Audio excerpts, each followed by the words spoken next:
$1 billion a year will be paid on GST on the carbon tax. The carbon tax is going to blow a $30 to $40 billion hole into our economy, and the agriculture sector is going to take the lion's share of that money. So there is pressure, Madam Speaker. And my colleague said it so well, and it's worth repeating.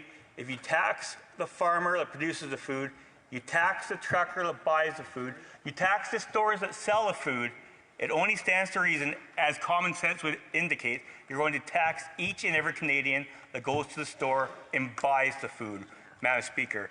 And that's the point that we're trying to get at.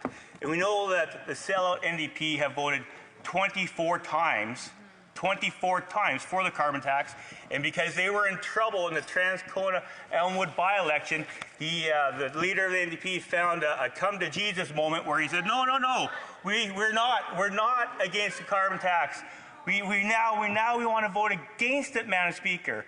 But now we're going to see another flip-flop because they eked out a win in one of their 7 safest seats in Canada. I think they lost 20 points, Madam Speaker. But that flip-flop was strictly to play politics to try and fool Canadians, just like the ripping up of their supply and confidence agreement, Madam Speaker. Can you believe that? 2 flip-flops in 2 days. I'm surprised didn't pull something, Madam Speaker, but by the fact that first he was for the government, then he's against the government, and on Wednesday he's going to be for the government again. It's hard to keep track, Madam Speaker. And then the fact that the NDP in BC is also now against the carbon tax. It is unbelievable how many times people have changed their mind on the carbon tax over the last week in NDP land. Madam Speaker, I have a great deal of respect for the men and women in our agriculture sector. They do the hard work of feeding Canadians and feeding the world. And one thing that we always hear from some of the Liberal members that are on the Agriculture Committee is they need to do more, they need to do more. But what I always wonder is, why don't some of these Liberals and NDP members on this committee give the agriculture sector the credit for what they've done so well already? In Saskatchewan, we've done so much to create environmental sustainability in the agriculture sector. Rotational grazing for cattle, Madam Speaker. Crop rotation, different crops take out different nutrients in our soil. We pioneered that in Western Canada, Madam Speaker. And we've done great work when it comes to zero tillage, straight head combining, Madam Speaker, where you have less machinery on the field. There's been so many innovations that we should be proud of as a Canadian government, as the Canadians that should be representing these men and women in the agriculture sector, and we should take that to the world. Could you imagine exporting our great agricultural practices to other countries around the world so they catch up? That would lower the world emissions. If you're wanting to tackle the sustainability in the environment, we should talk about some of the good things that we're doing on the world stage, instead of always acting like we should be embarrassed of our agriculture and our energy sectors, Madam Speaker, because we know right now we don't have any champions in this current government for agriculture. They sit in the corner, and we talk about this in Saskatchewan many times, and agriculture is still the backbone of our economy in Saskatchewan. And why is it every time Liberals come into government, their agriculture minister sits at the kids' table? We know one of the biggest problems with ag policy in this government is that it's being made in the health and environment departments and not in the agriculture departments. It's being made by people who have never been on a farm, Madam Speaker.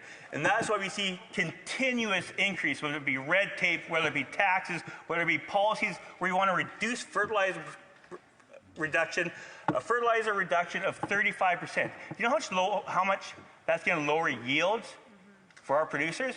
Talk about putting more strain on them and more mental strain on people, hand-tying them on what they do best by telling them what they can and can't put on their fields, Madam Speaker. That's reminiscent of socialist Russia, which I think some members in the Liberals would enjoy to see that. The proud socialist activist minister from the environment, he said that. He's a proud socialist. He'd love to tell agriculture producers what they should and shouldn't be doing with their own land, Madam Speaker. But to talk about how we can lower food prices immediately, we can axe a tax, we can make sure that they're not paying a tax on a tax to get taking GST off of the carbon tax, Madam Speaker. We can allow our producers to use the technology and the great practices of farming and not tie their hands by telling them how much fertilizer to put on their fields.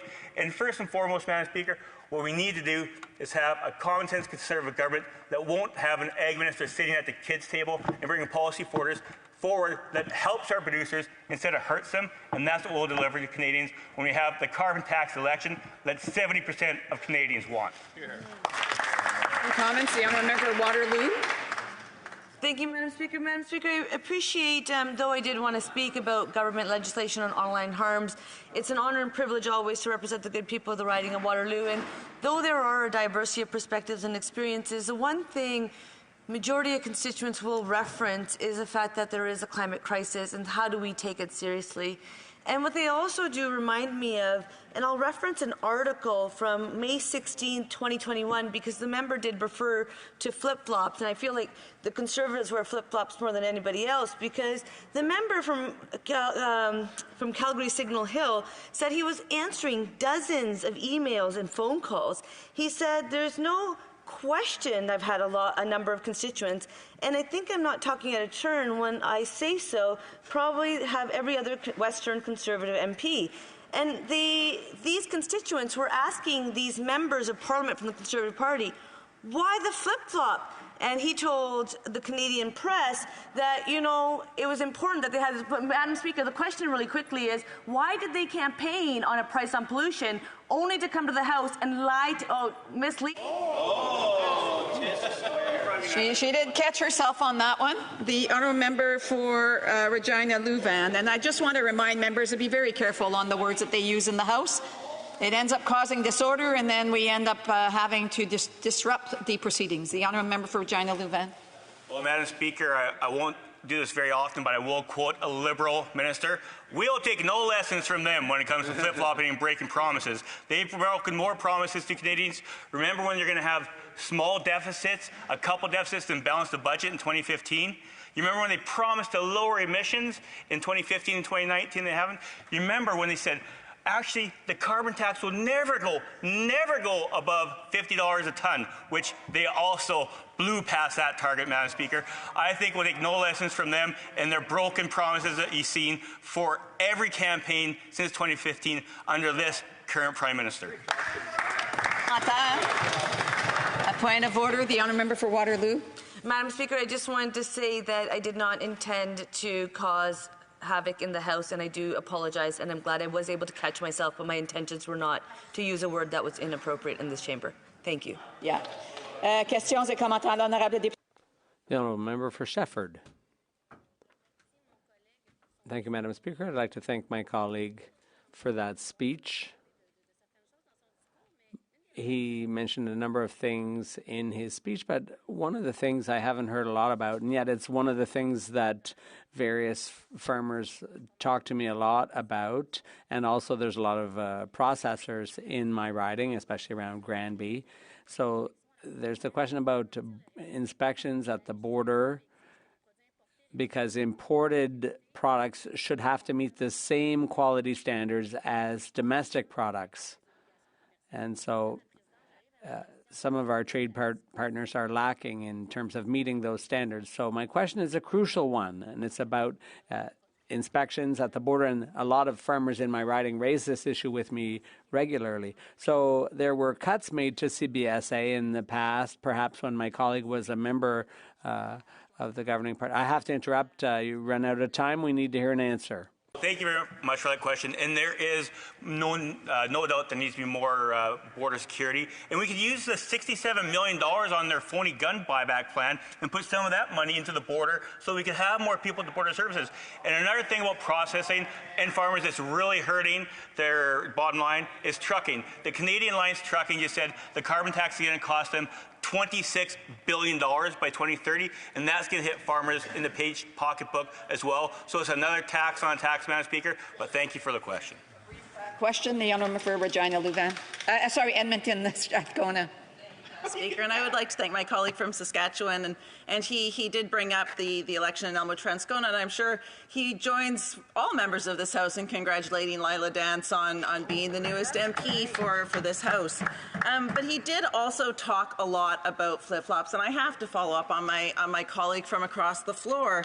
You know, the NDP have put up a number of different motions forward, a number of different solutions for the prices of groceries, and yet the Conservatives have voted against it every single time. I'm just wondering, aside from their one-trick pony, which is the carbon tax, does he have any solution that would help with prices? The honourable member for Regina Louvain. Yeah, Madam Speaker, I appreciate the question coming from anyone in this House. Everyone deserves to have the right to ask questions. But for a member of the NDP to stand up right now and talk about anything than the inconsistency of their leader and how he sold out Canadians for his pension is quite frankly ridiculous. Resuming debate.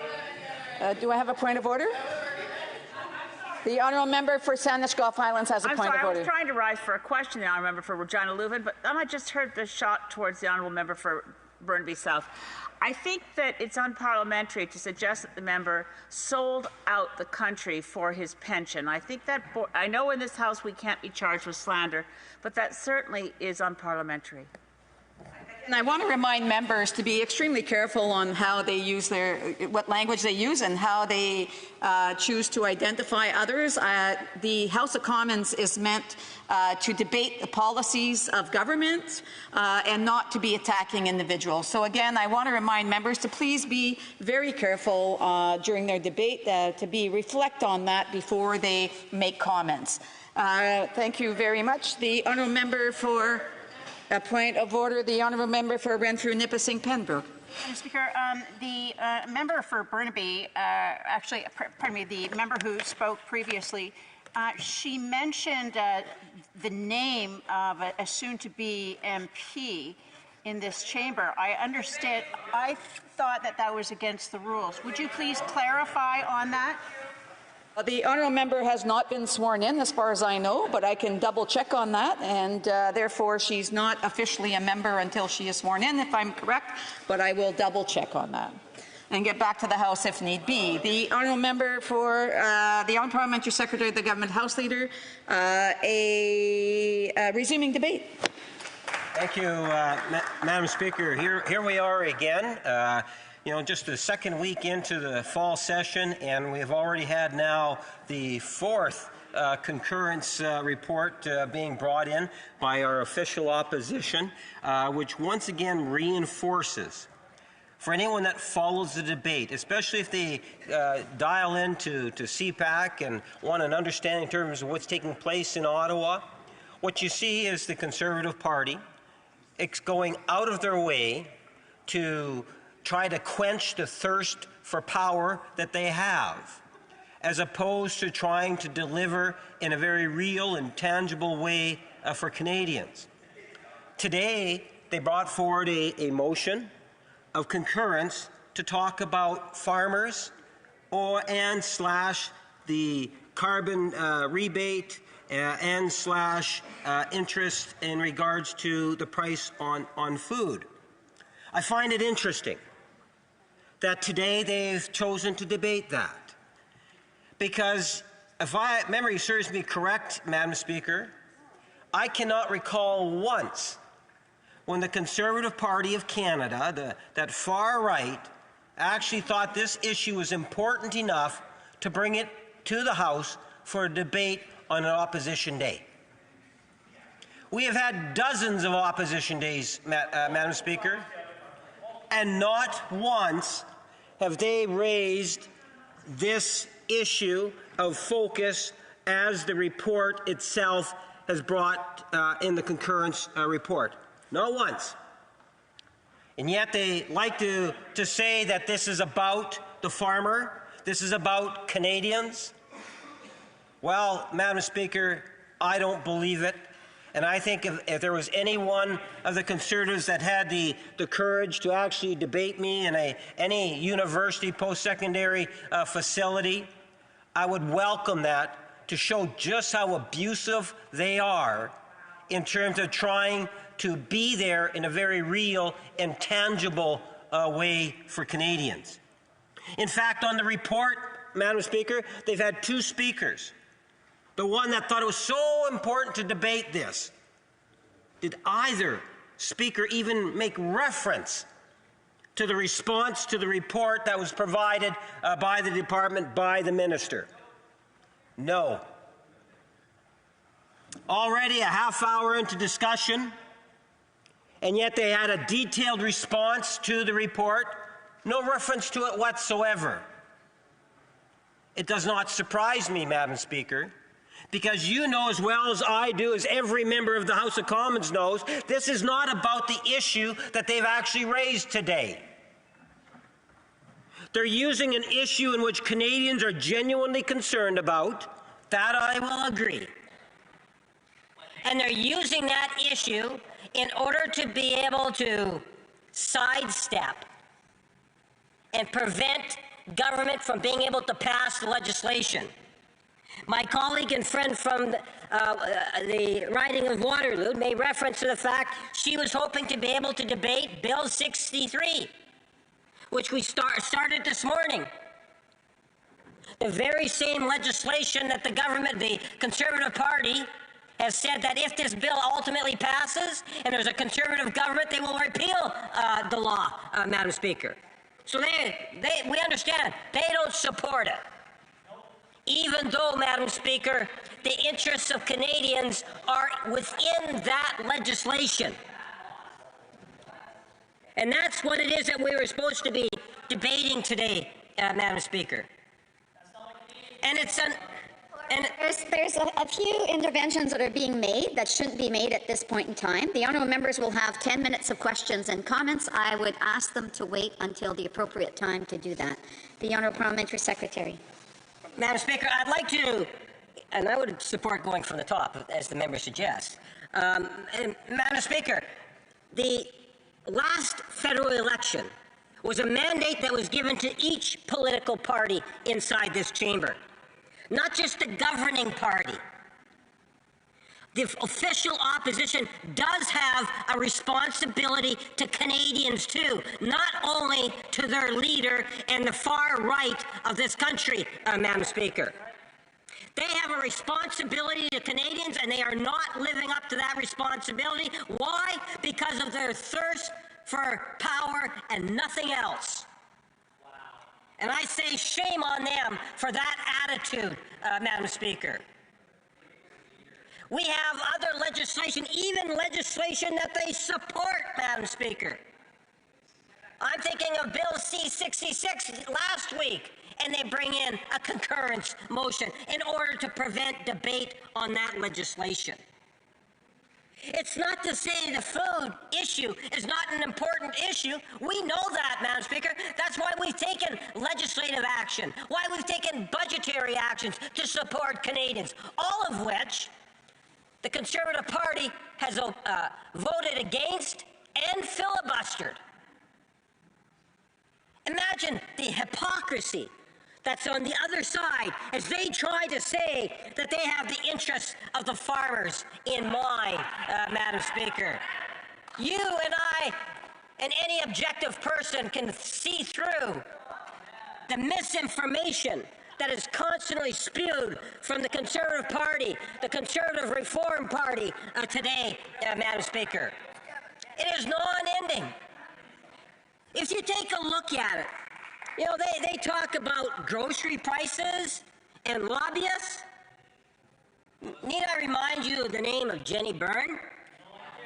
Of course I don't, because the Conservatives know her well.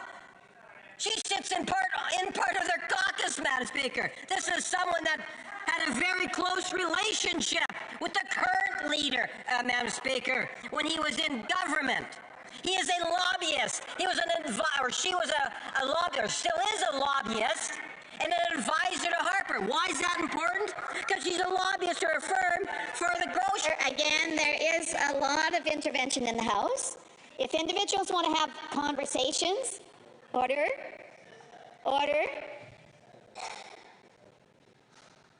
If individuals want to have conversations, then they should take it out I would ask them not to heckle, and I would ask them to wait until the appropriate time for questions and comments. The Honourable Parliamentary Secretary at the Government House Leader. Yes, Madam Speaker, it does make you wonder when you... For Saskatchewan. Thank you, Madam Speaker. This member is going off on all kinds of tangents. He's bringing in things that really have nothing to do with the business of the House. And I would... What the point of order is, which standing order it's affecting. The member is both irrelevant and being unparliamentary in the insinuation. That is not a point of order. That is starting to be disrespectful. The Honourable Member for Parliamentary Secretary of the Government House Leader. Madam Speaker, it is disrespectful when you have opposition member after member trying to disrupt the comments that I'm trying to put on the record, Madam Speaker. Because every word that I've spoken is the truth, and I understand that it might make you feel a little uncomfortable, but that's just too bad. At the end of the day, Madam Speaker. Another point of order, the Honourable Member for Charleswood, St. James, Assiniboia, Headingley. I would just ask you to rule, Madam Speaker, on whether this is relevant to the actual motion that is currently being debated. Fully well that there is some latitude when individuals, when debates are happening. I do want to make sure that members are aware that they need to bring it back to the motion. But there has been on both sides when making debates where they kind of go off script a bit, and I would just ask them to bring it back. But I also want to ask members to please be respectful and follow the orders of the House here, which is that not to disrupt individuals and not to be heckling them and not to have conversations while someone else has the floor. If they wish to have those conversations, they should take it out in the lobby. Another point of order, the Honourable Parliamentary Secretary of the Government House Leader. Speaker, only because of the interruptions that have consistently came here. It was on a point of issue of relevancy. I was referring to Jenny Byrne, who actually is a lobbyist for the grocery. Is actually going into a debate. I would just ask the member to go on with his speech, make sure that it is relevant, and I would ask the same thing of the honourable members that will be taking the floor today, and I would just ask members to please maybe read up on the rules of the House about when and when not to speak in the House. The Honourable Parliamentary Secretary of the Government House Leader. Yes, thank you, Madam Speaker. And I would add to some of the comments you made that if members opposite are feeling uncomfortable with the truth, I would suggest they do have a choice. You don't have to sit inside the chamber and listen. You can always exit the chamber. This way you won't be as hurt or you're feeling... Secretary, I would ask him to go back to his debate because I actually have ruled on this and I don't need... I think that it's not proper to be reflecting on what I've just said when I'm closing the door on it. So again, I would just ask the Parliamentary Secretary to go on with his debate, and I would ask members not to interrupt as well. So the Honourable Parliamentary Secretary. Yes, thank you, Madam Speaker. Right to the debate. The Conservative Party tries to give the impression that they actually care and want to see action taken on the issue of food pricing. When in reality, let's do that comparison between the Stephen Harper or the current leader of the Conservative Party compared to the government of the day. We remember, we have 5 major grocery chains in Canada. We used to have 6. Well, the reason why we went from 6 to 5, Madam Speaker, is because the Stephen Harper government allowed shoppers to be joined in with one of the big 5. So that reduced us from 6 to 5. Now, Madam Speaker, then you have a government that changes the Competition Act in part to ensure that there would be more accountability when you, in fact, see those types of company takeovers, protecting the interests of Canadians, Madam Speaker. You see, at the end of the day, the Conservatives might have the good talking points. They might have some great slogans and bumper stickers, Madam Speaker. But the reality, and history clearly shows, that they're actually quite incompetent. That, in fact, when you take a look at their policy, you will find that it is wanting. They talk about the carbon rebate and the carbon tax, And they're saying, I'm talking about the carbon rebate, carbon tax, and they're saying, well, relevance. Listen to what your speakers had to say. That was like 50% of what they spoke. Really, get a life. Try to understand what's happening on the floor today. I say to my colleagues across the way, Madam Speaker, they have to understand and appreciate that the Government of Canada has taken a number of initiatives. And let me give you a few examples, some very tangible specifics. Let's talk about the National School Program.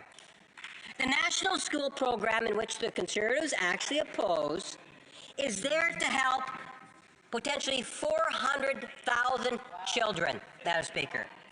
It is an investment in children so that they would be able to have food while they learn, Madam Speaker. And at the end of the day, where are the Conservatives on the issue? Again, you will find that they are offside, Madam Speaker. Remember the grocery rebate during the peak of food inflation, where we actually brought in a grocery rebate, Madam Speaker, so we could put money in the pockets of Canadians. And once again, we had the Conservative Party of Canada voting against that also, Madam Speaker. I made reference to the Competition Act in order to ensure that there's a higher sense of fairness in terms of the pricing of food and how it is that competition is so important to that industry. And again, we saw Conservatives filibuster even legislation of that nature, Madam Speaker. We could talk about the Food Price Data Hub, which is a tool that can be used for Canadians to take a look in terms of what's actually happening with the price of a number of food commodities, Madam Speaker.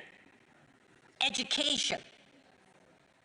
Now, because it's a budget line type of issue, you will find that the Conservative parties also voted against that.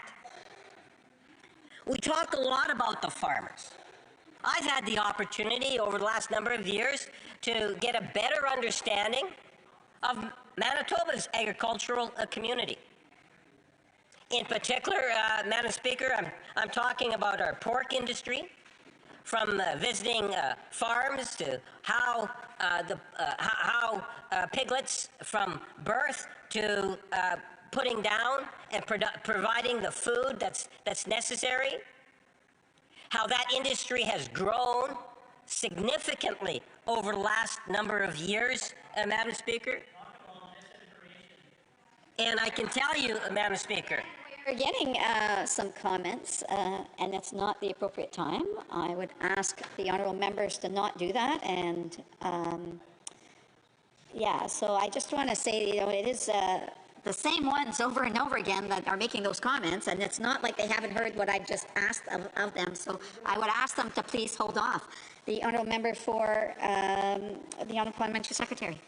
Madam Speaker, I think in terms of the chicken industry in the province of Manitoba, in fact, if you take a look at the chicken industry over the last decade, you will see that there's close to 200 new chicken producers. This is something that you wouldn't think if you listen to Conservatives. You would think that you would be seeing a shrinking of the pork industry. You would think you would be seeing a shrinking of our chicken processing industry, which is just not true, Madam Speaker. It's just not true. I've had the opportunity not only to visit those industries in a very real and tangible way, but also our cattle industry. Our agriculture community, I tell you, when I was flying into Winnipeg from BC recently, and as you're flying in, get under the clouds, you see these golden fields, multiple colors, where you'll see all forms of crops coming up. There's a lot to be said about the beauty of the prairies when you see the potential harvest that is there, and how that not only is dealing with food security here in Canada, but abroad, Madam Speaker, throughout the world. I don't need to be told to appreciate farmers and the fine work that they do. I do that naturally, Madam Speaker, and I've done it for many, many years, both as a parliamentarian and a young person jumping on a John Deere tractor as it was cultivating, Madam Speaker. This is something in which I believe in, and I know the government believes in. Earlier this year, we're actually in the Philippines, Madam Speaker. The Minister of Agriculture was making an announcement for the opening of an agri-food trade office, where you're going to have 30 plus other countries for trade looking and using the Manila office as a place to enhance Canadian trade for agri-food products, Madam Speaker. We all benefit by that, in particular our farmers, Madam Speaker. The potential markets in that area of the world is phenomenal potential growth. And as a government, we're looking to secure that growth for our country, all at the same time, as I say, feeding the world. There are many initiatives that are actually taken by the government to deal with the issue that the report has actually talked about. And unfortunately, that the Conservatives have used this as a way to cause division, as a way to filibuster government legislation. It is not about the issue for them, as I said at the very beginning. It's everything about how it is that they can cause a disturbance inside the chamber, and we saw some of that by the reaction, Madam Speaker. When we met as a caucus, we talked about the many different things that are happening in Canada, the issues of concerns. And there's reason for us to be very optimistic, whether it's the 2% inflation rate, the downward direction of interest rates, the records in foreign investment, especially in comparison to other countries, Madam Speaker. Last year, on a per capita basis, we were #1 in the G7 in terms of foreign investment coming into Canada. In the world, we were #3 on a per capita basis. These are all good news. It shows that we're moving forward in the right direction. But we do need to continue to work at improving the conditions for all Canadians, Madam Speaker. And that's the type of thing that we discussed when we went to caucus, which talked about agriculture. Contrast that to the leader of the Conservative Party's comments in the opening of their convention. And I go to the headline, carbon pricing to cause economic nuclear winter. The leader of the Conservative Party tells his members of Parliament. Here's what he actually had to say, Madam Speaker, in his speech to his caucus, saying the Liberal government's plan to increase the price would cause a nuclear winter for the economy. There would be a mass hunger and malnutrition with tax this high. Our seniors would have to turn the heat down to 14 or 13 C just to make it through the winter, the leader added. Inflation would run rampant, and people would not be able to leave their homes or drive anywhere. This is the type of, well, you call it whatever you want, Madam Speaker. That's how he addressed his caucus. And I can tell you, Madam Speaker, that we have seen that shift to the far right. A lot of the negative things that Canadians don't like about politics coming up from the United States is being ushered in through the Conservative leader's office. I received an email. I don't know how I got it. It's addressed to me, and it says, I'll leave out what I know I have to leave out, Madam Speaker, the names, is a liar. He's a fake, a phony, a fraud. He told Canadians he was tearing up his costly coalition with blank. but he is continuing to prop up the Liberal government. Worst of all, he sold out Canadians to get his $2.3 million pension. Canadians can't trust anything he says. It's time for a carbon tax election. Full stop. Chip in today to support, can't say the name, and the common sense, I call it nonsense, common sense Conservatives as we take on the I can't say, costly coalition and win the carbon tax election. Can't say the name, has made everything worse. Taxes up, costs up, you know the slogan, Madam Speaker. Blank will keep lying to Canadians to keep his pension. But they won't win because we have a secret weapon, me. It says you. I'm a secret weapon, Madam Speaker. Well, we're counting on a strong and patriotic... Members' time is up. It's going to be questions and comments. The Honourable Member Charles Wood, St. James, Assiniboia, Headingley. Speaker, I'd actually like to ask a question that I'm hoping the member will be able to answer because it's an important one. He mentioned Manitoba Pork. I had the opportunity to meet with the executive director of Manitoba Pork just a few weeks ago, Cam Dahl, who told me they have a very serious trade issue. Now, the pork industry in Manitoba is worth about $2 billion in GDP and employs over 20,000 people. He said that the country of origin labeling issue in the United States is going to have a deleterious effect on Manitoba pork. I presume, since he's been researching agriculture in Manitoba, that he is well aware of this issue. Can he inform this House as to what steps, tangible steps, he has taken to protect the Manitoba pork industry from the onslaught of country of origin labeling in the United States?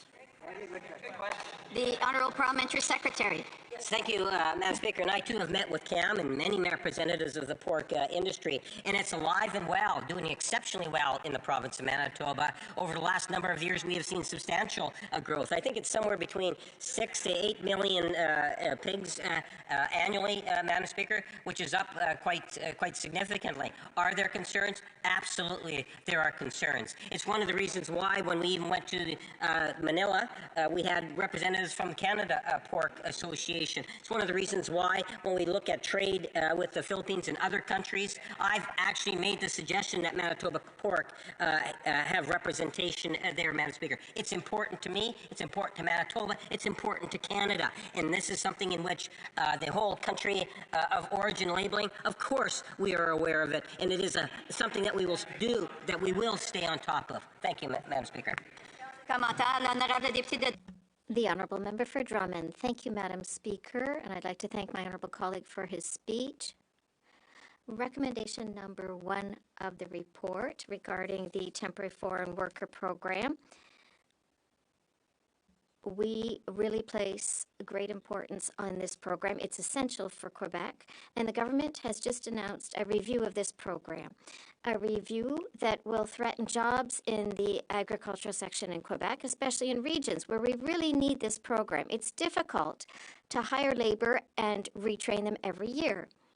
The government acted without taking into account a very well thought out recommendation, which was to take regional realities into account with this program. Should we take into account regional interests when it comes to the Temporary Foreign Worker Program? I give credit to the member because obviously, I think it's a great question that's being posed. And I said in my remarks that the minister actually provided a detailed response to the different recommendations. So in fact, what you'll find if you pick up the letter, it's on page 3 of the letter, and you start to get a response. So for example, and I just use it as an example, it says here the government acknowledges this recommendation. The Recognized Employer Pilot, REP program, launched in the summer of 2023 is a 3-year pilot project designed to be more responsive to the established labor market. It goes on, Madam Speaker, to say when Canadian permanent residents are not available, program policies are continuously reviewed to ensure that they reflect the latest economic conditions. So again, the report itself, there is responses to all of the different recommendations. The opposition, the official opposition, would have known that, but obviously they didn't think it was that important to reference at all in the beginning of their comments at all. London Fanshawe. And I want to thank the honourable member for his speech. There's a lot of conversation about all the things, of course, that we need to do in order to help people afford the food that they need to survive, and of course help the farmers that produce that food. There are lots of things that governments can do. This government can actually be far better at supporting, for example, our supply managed sectors, instead of selling a lot of that off in trade agreements, and supporting those incredible farmers within those industries. But one of the things that I've been asked over time in my area is from the Dairy Farmers of Canada, and they need to see a great deal more as the incredible stewards of the land that they are, who care about sustainability, who care about the protection of their environment, who care about wetlands and soil levels and runoff and all of those things. They need supports in terms of processing facilities.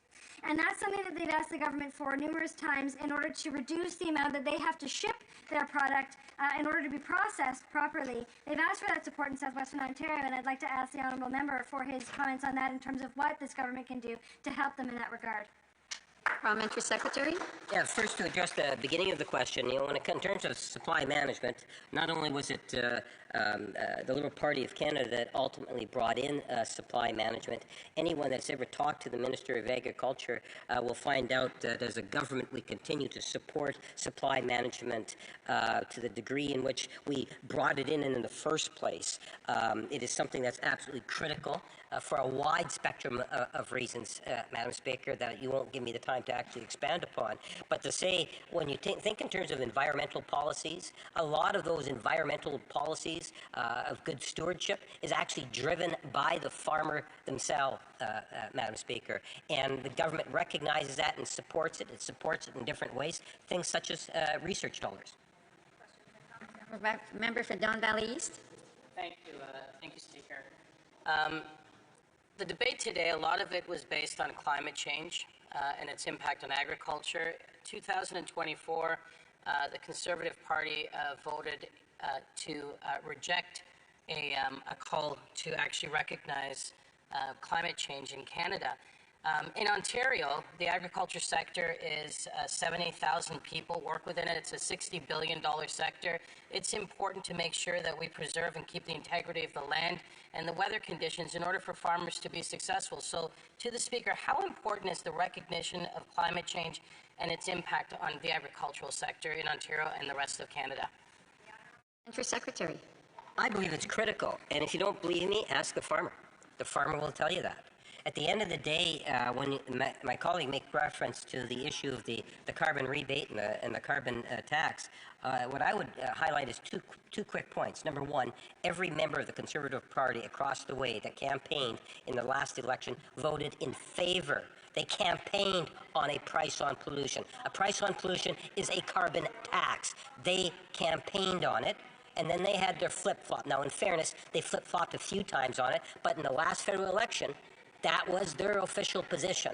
Now, it's somewhat interesting when they're starting to criticize others that have changed their opinions. All they need to do is reflect on their own positioning over the years.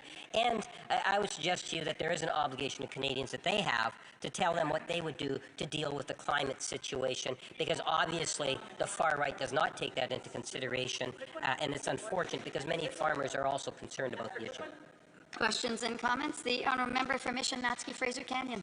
Thank you, Madam Speaker. Every time I hear the member from Winnipeg North speaking, I feel a little worse about the state of Canadian democracy and how Liberals no longer stand up for their constituents on a regular basis. The records clearly indicate that he accounts for more than half of government orders. So the fact that Liberals don't speak to anything happening in this House is a reflection of the fact that even Liberals have lost confidence in their Prime Minister, but are too afraid to say anything about it. So let me point out two specific stats. Unemployment right now for youth is 13.5%, and nearly a quarter of Canadians, an 80% increase, will be using a food bank this year. How in the world can this government think they're getting it right for Canadians with atrocious statistics like those? Member for the Honourable Parliamentary Secretary. Well, Madam Speaker, if the member wants to talk about stats, let me leave him with a stat. If you take a look at terms of the 9 years in which Stephen Harper was the Prime Minister, he generated somewhere in the neighborhood of 1 million jobs. In the same time frame, by working with Canadians, we have generated over 2 million jobs. That's double to the member opposite. And yes, there are issues that are very serious that we do need to deal with, but at least on this side of the House, we're prepared to work hard and deal with these issues, as opposed to the Conservative Party, who's more interested in slogans and bumper stickers and not giving any attention to the real concerns and issues that Canadians want dealt with by the House of Commons, by their behavior in terms of the constant filibustering that takes place. So I just again want to remind members there was members on both sides of the House that were speaking or trying to make comments while others had the floor, and I would just ask members to please not do that. Before we resume the debate, 38 to inform the House that the questions to be raised tonight at the time of adjournment are as follows. L'honorable député de Sherwood Park. The honourable member for Sherwood Park, Fort Saskatchewan, Public Services and Procurement. The honourable member for Kitchener Centre, Oil and Gas Industry, and the honourable member for Carlton Trail, Eagle Lake, Carbon Pricing. Resuming debate, the honourable member for Berthier-Maskinangé. Thank you, Madam Speaker.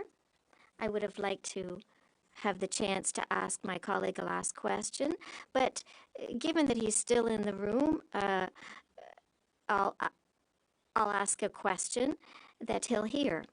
He spoke about supply management to a question from my New Democratic colleague. He said he's always supported it. His government has always supported it.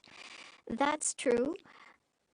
You know that we have a very important bill, C-282, that was adopted in 2020. That was tabled in 2023 and will only study it this coming month. If his government supports supply management, will it support the bill? The minister spoke in favor on behalf of the government. Perhaps it would be time then to ask senators to move a little faster. It's been more than a year that the study of this bill has been stuck at the Senate.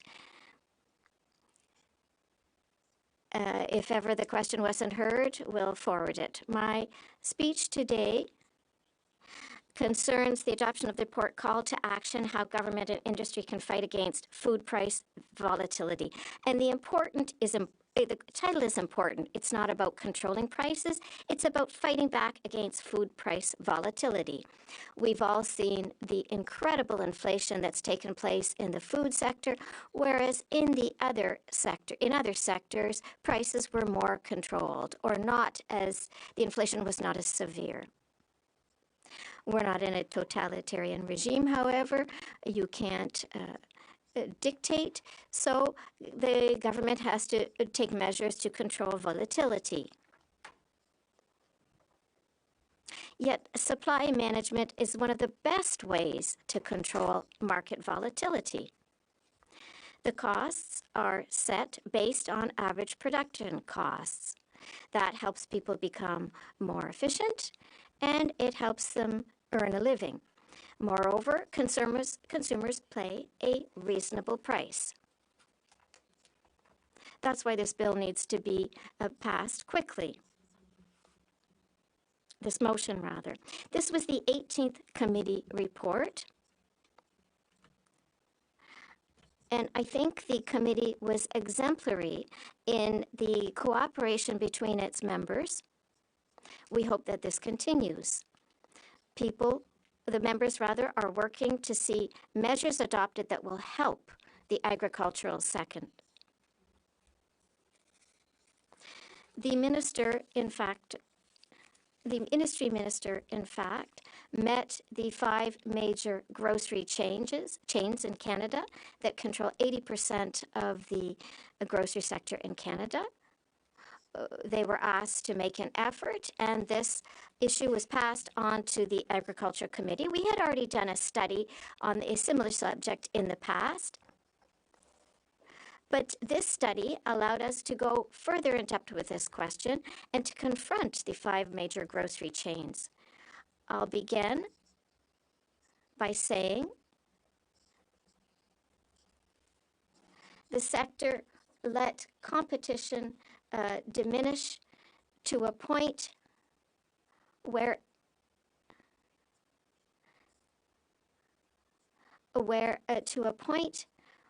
that was not acceptable when there are only 5 businesses that control 80% of the market. You have an oligopoly. And each business imitated the next. For example, there was the elimination of the COVID bonus. After the pandemic ended, this bonus was eliminated on the same day in every chain. Now, when we heard from these grocery chains in the spring, they all said that they would provide their profit numbers to the Competition Bureau, which is studying this matter. And I personally asked all 5, because they were claiming that they weren't breaking in big profits. They were saying it was because of pharmacy products that margins had remained the same, and so on. So I asked them to give us their numbers. But then they refused because they said there were issues of competitiveness. The Competition Bureau was studying something similar at the same time, and the Competition Bureau work is confidential. So we asked the chains if they would provide the numbers to the Competition Bureau, and they said yes. But a few weeks later, we received the Bureau's report, and at the very beginning, the drafters of the report criticized the chains for their lack of transparency and the fact that they did not receive these numbers. Then when the chains came back to committee a few months later, I asked them the question once more. I said, it doesn't seem like the numbers were provided. And they all said, they claimed that they had provided the information. How odd. Someone didn't do their job, but we don't know who. This is important because it's a matter of transparency towards the government. This example shows very clearly that as a government, we need to ensure that sectors remain competitive. We've identified a number of resolutions that would be positive. But I see here members who are on the committee with me and may agree that we've tabled 18 reports and we're working really hard. We're serious and rigorous, and when we have a report, it's probably something we all agree on, or at least a majority, and we would like these files to progress.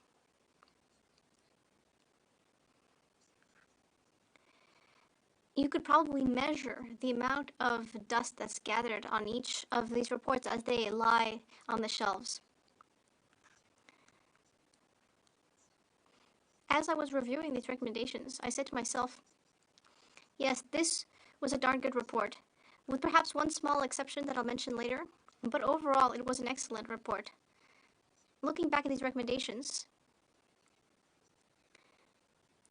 given the importance of temporary foreign workers in the agri-foods sector, we want the administrative burden to be reduced, but that hasn't been done.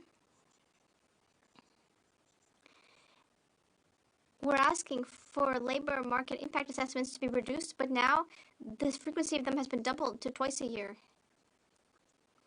We might be forced to not make recommendations in the next report because they might end up doing the opposite. It's ironic. What's the point of the recommendations if they go into the opposite? The pilot project needs to be kept in place for recognized employers. We often hear about the agricultural sector, but we more rarely hear about the agricultural sector rather, but rarely do we hear about the agri-food sector. But it's very important to process food before it's distributed. So agri-foods is an important extension of the agricultural sector. In the agricultural sector, there's no limit on temporary workers, but there are limits in the area of agri-foods. But it's hard to find workers to cut up pigs in a slaughterhouse, for example. I would invite any MPs who have not yet done so to visit food processing plants. They will be very struck by the fact that we need these workers. I am concerned after hearing the latest announcement because the number was brought from 30 to 20 and now there are reports that it may go down to 10. I hope that the agri-food sector won't be targeted by that limit. The member for Drummond was talking about this earlier. We need to be smart. Each time the government does something, it needs to think about the possible consequences of the measure.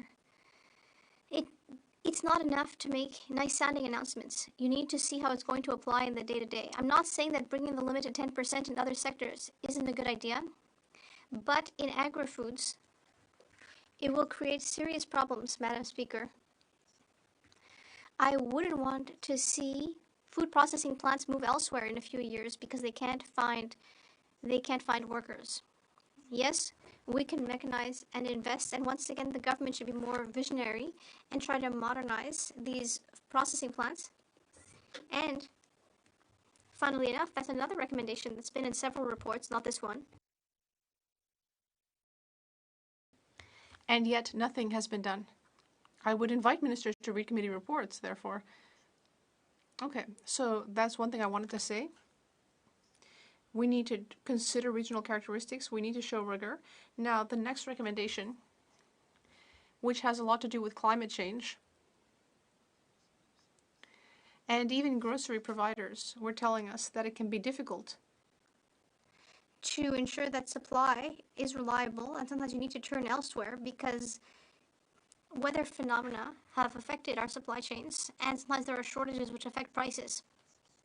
This all needs to be taken into account. We need to have local food resiliency so that we can feed people. So we can keep our farmers. We should support them more than we do now, especially when it comes to risk management programs. That's not been repeated in this report, but we've discussed it a great deal, and there have been several reports on this. In 2028, the Canadian Agricultural Partnership will be renewed. And it seems to me that it's as though they're waiting until November 2027 to start discussing it. Even though the government should already be sitting down with people from the sector to see what changes are necessary. If the government really wants it to work, we're going to need significant reviews of this program and more funding and more coverage. Farmers tell me sometimes that they no longer bother to get insurance because the chances that it will benefit them are really low. And meanwhile, the rates are really high. And they wouldn't get much compensation if there were a disaster. It's just not, these are entrepreneurs. It doesn't make business sense. We have this idyllic vision of them as farmers, but really, these are small businesses that need to balance the books. And the situation is now so bad that 44% of agricultural workers in Quebec have a second job. It's sad. People who are feeding us, putting food on our table, and they have to get up early in the morning, take the train to go to a second job before laboring on the farm in the evening. It's sad. I'm sorry, I often get carried away. Now, the only thing that we in the Bloc didn't agree with was recommendation 3, which asked the Government of Canada to adopt Bill C-234 without amendment. We initially approved of that legislation because we agreed that there should be an agricultural exemption. But when it came back amended from the Senate,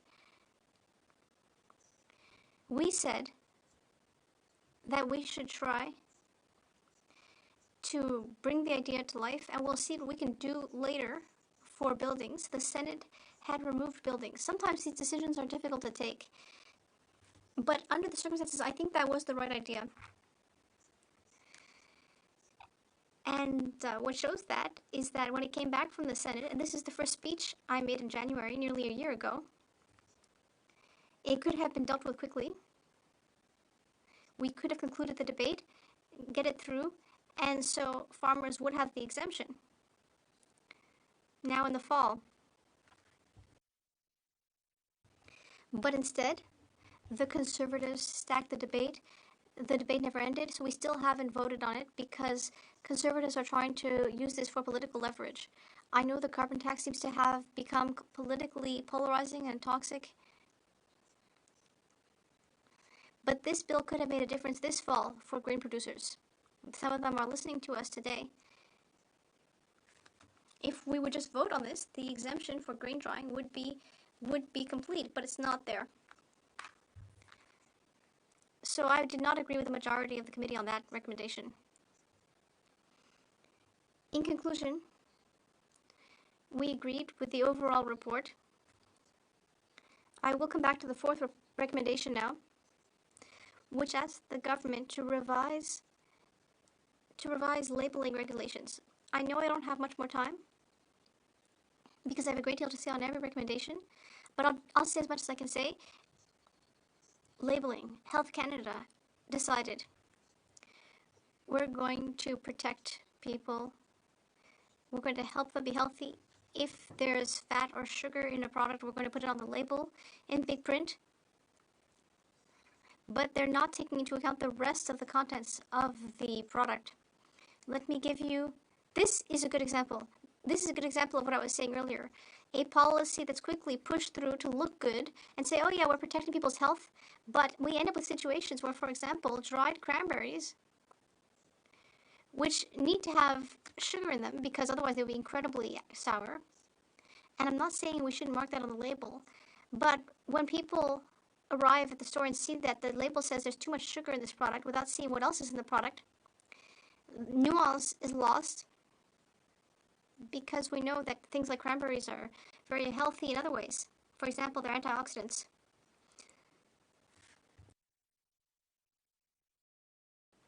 So if anyone in the government is listening, I would like to once again repeat that we need to be smarter with our policies. In France, for example, they have something called a Nutri-Score. So instead of saying that a product contains a lot of sugar or fat, which flattens the situation and leads to all sorts of exceptions, because there's exceptions for dairy products, ground meat. It got an exemption pretty quickly, because the same piece of meat, if it weren't ground, would not be labeled, which is ridiculous. So they quickly realized, and after a mere 2 weeks, there was an exemption. Well, great. For once, but there should be more situations like that. Anyway, coming back to this Nutri-Score in France, they give a letter grade, A, B, C, D, or E. So a food like the dried cranberry, instead of looking like it would have a failing grade, might instead get a B or C grade, because there are positive things about it.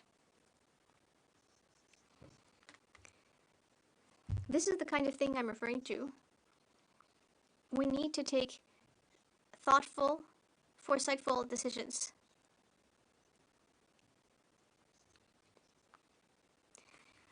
We also need to remember that changing labeling has major costs for industry. We claim to want to lower grocery prices, but with these kinds of labeling changes, right and left, well, that causes a lot of extra costs. Labels will be thrown away, packaging will be thrown away. We need to think about what we want to change overall in labeling, and let's just change it one time to ensure that the industry has time to adapt. The fifth recommendation now. Everyone agrees that we should get rid of plastic. Everyone agrees. But what we're saying is that the little labels, little stickers on fruit, if we ban those overnight, now we know that science has started developing biodegradable stickers. It's coming along, but they're very expensive. And that means that foreign importers who send us fruit exporters who send us fruit might stop sending us fruit like bananas, for example. It might be too expensive. So yes, we can carry out that change, but we need to be reasonable about the details of how. We need to see what the alternative is. Plastic packaging for vegetables. That's a good example. a piece of broccoli that has plastic wrap on it will last several times longer than if it didn't. We're not saying that plastic is a good thing, but we need some kind of replacement. Because if we take it away, we're going to increase food waste exponentially, which also causes greenhouse gas emissions. That's what I mean when I say you need to be thoughtful, because there are unintended consequences.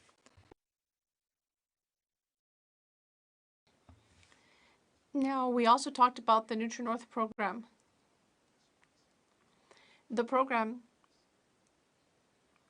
involves giving grants to agri-foods providers in remote regions, but we're not sure that that money is being used appropriately, because we know that the cost of food is absolutely is far too high in these remote regions. So is this support really going to people on the ground? We should study how that money is being used. We're not here to increase the profits of private companies. We're trying to help individuals be able to access affordable food. And I'll just close by saying that the Grocery Code of Conduct is a good example of the constructive work we're doing.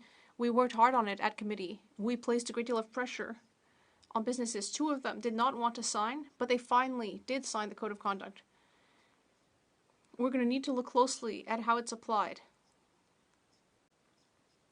There's also a way, there's also a procedure for settlement for small suppliers. The Honourable Member for Beauce.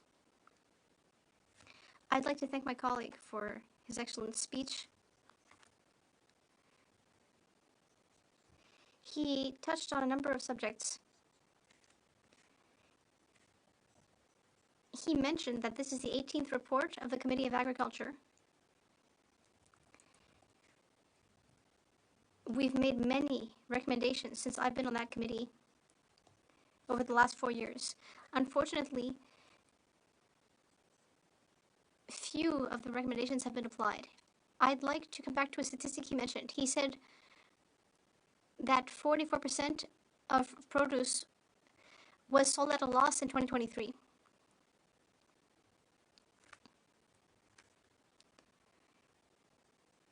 What does he think about what could be done to improve the situation? The committee has made recommendations in this regard. What could help our fruit and vegetable producers instead of importing fruits and vegetables from other countries because they're cheaper?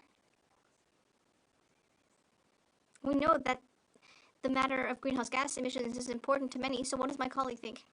The Honourable Member for Berthier-Masquinongé. I'd like to thank the member for Beauce for his question. Yes, this is indeed the 18th report.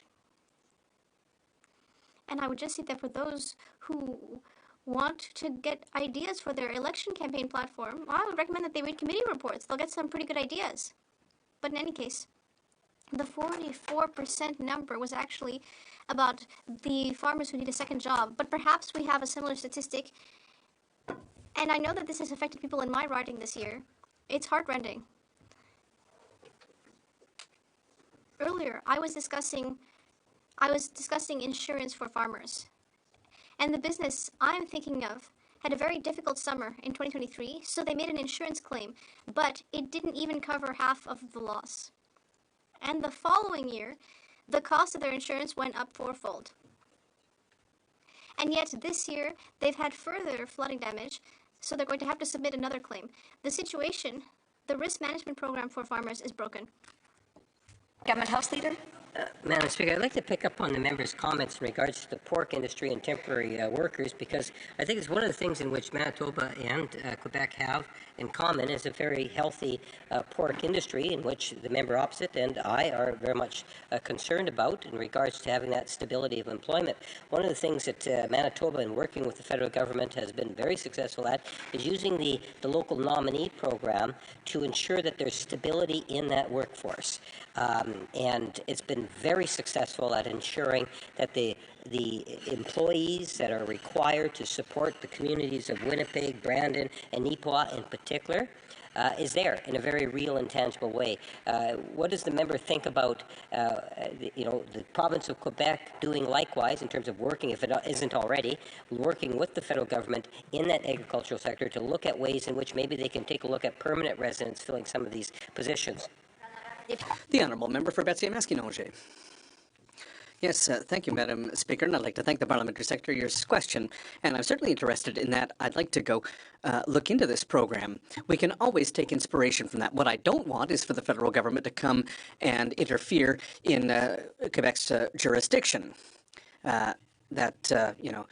Is I think something that maybe my committee colleagues are tired of hearing me say, but, I'll say it again. It's important to highlight that.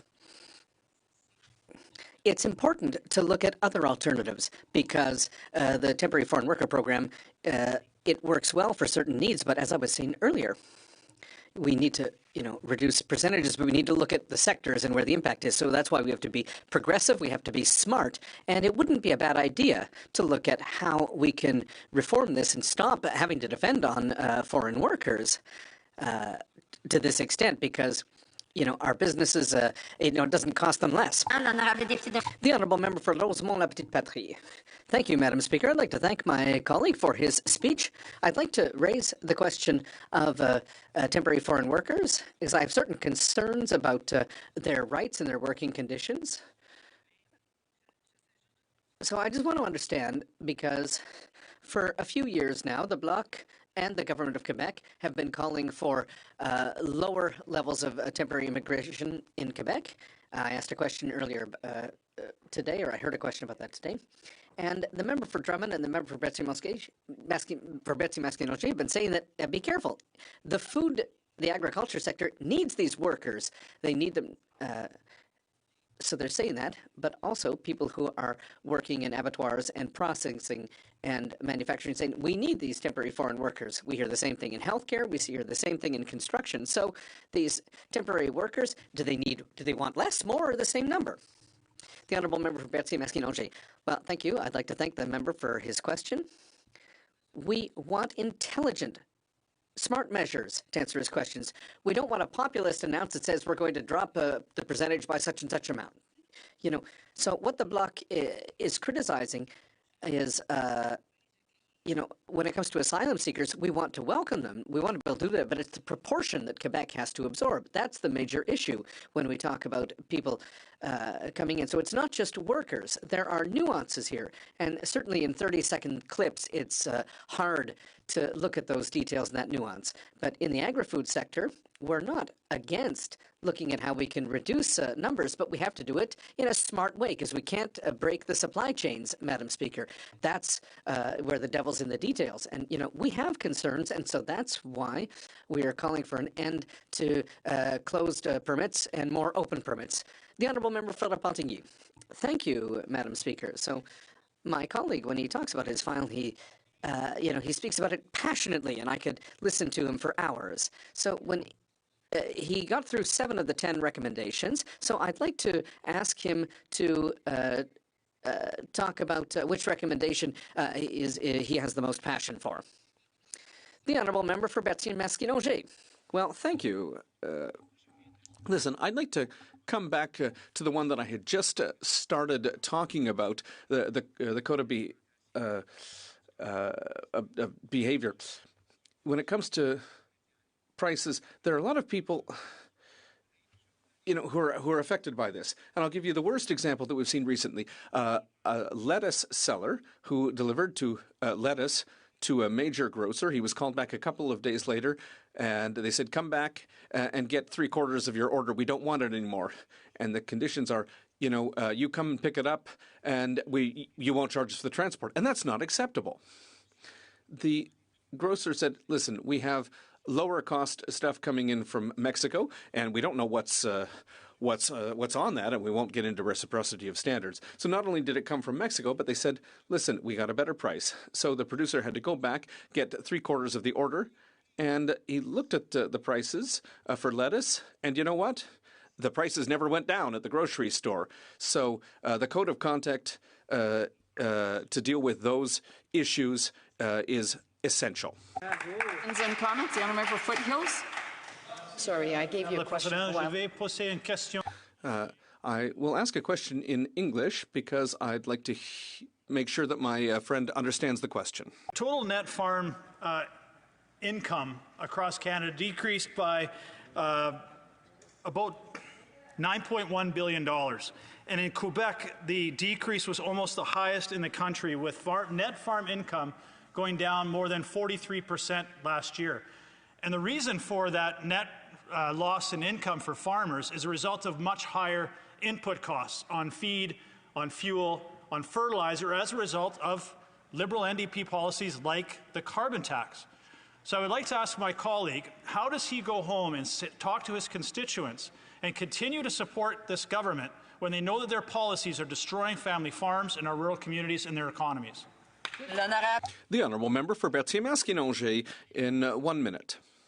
Well, thank you, Madam Speaker. I'd like to thank my colleague for his question and especially for his effort to make an introduction in French. It's the first time I've heard him speak French like that, and that's great. Well, Madam Speaker, the Bloc Québécois doesn't support one government. The Bloc Québécois goes vote by vote, looking at what's good for Quebec and what isn't good for Quebec. And that's what we've been doing since I arrived here in 2019, and that's what the Bloc Québécois has always done. It's what we'll continue to do. So if in 2 weeks from now there's a vote that's not good for Quebec, we'll vote against it. And then in 2 weeks, if there's something that's good for Quebec, we'll vote in favor of it, Madam Speaker. And the vote that's coming up this week isn't a vote on something that's good or not good for Quebec. It's about changing one party for another with nothing to gain. We think that we can make gains when it comes to, for example, pensions for seniors or protecting supply management. There's a bill that's been, in the Senate for years. We can make gains on that. Debate. Sorry, I have a point of order. The Honourable Parliamentary Secretary of the Government House Leader. Yes, thank you, Madam Speaker. I was hoping just to be able to read briefly the questions for response or questions on the order paper, and I believe there's support for me to do so. Does the Honourable Member have unanimous consent to do so? Agreed? Agreed and so ordered. The Honourable Parliamentary Secretary.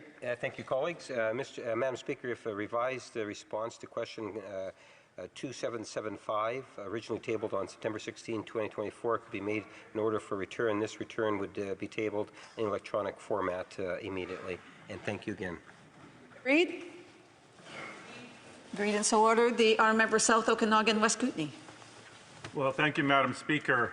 And I'm proud to rise here today as the new NDP critic for agriculture and speak about a subject that Canadians really care about, and the NDP has been the leading force in this place on this subject, and that is the subject of the rising price of groceries. Groceries that have gone up 22% over the last 3 years alone. And since food is one of the biggest part of any family's budget, and an absolutely essential one at that, this has hit Canadians hard. The use of food banks has hit a 35-year high. And meanwhile, the grocery sector made record profits last year, raking in $6 billion. Loblaws almost doubled its profit margin in the past 5 years. But on top of that, other parts of household budgets have also soared, impacting families in many cases as much or more than food prices. And this has aggravated the impact of the rising cost of food. Housing costs have soared. The price of gas at the pumps has skyrocketed as the big oil companies revel in high world oil prices and rake in billions of dollars in record profits, over $30 billion in last year alone. So all in all, it's easy to see why Canadians are struggling to make ends meet. And as I said, it's been the NDP that's been really fighting for relief from all these rising costs here, fighting to stabilize food prices, build affordable housing, and providing relief from rising gas prices, putting forward really solid ideas that would actually do that. And last fall, my colleague, the former NDP critic for agriculture, the member for Couch and Malahat Langford, tabled a motion at the Agriculture Committee to study the rising costs of food. And the motion put forward by that member asked for a study in relation to the recent commitments at that time of the government to stabilize and lower food prices, and called the Minister of Agriculture, the Minister of Finance to appear, and summoned the CEOs of Loblaws, Metro, Empire, Walmart, and Costco. And that study resulted in the report we're debating today, a report called A Call to Action, How Government and Industry Can Fight Back Against Food Price Volatility. And as I said, that report came out last May, and I could spend some time going through the report, but I just want to highlight some of the important issues and what the NDP has been asking the government to do about it.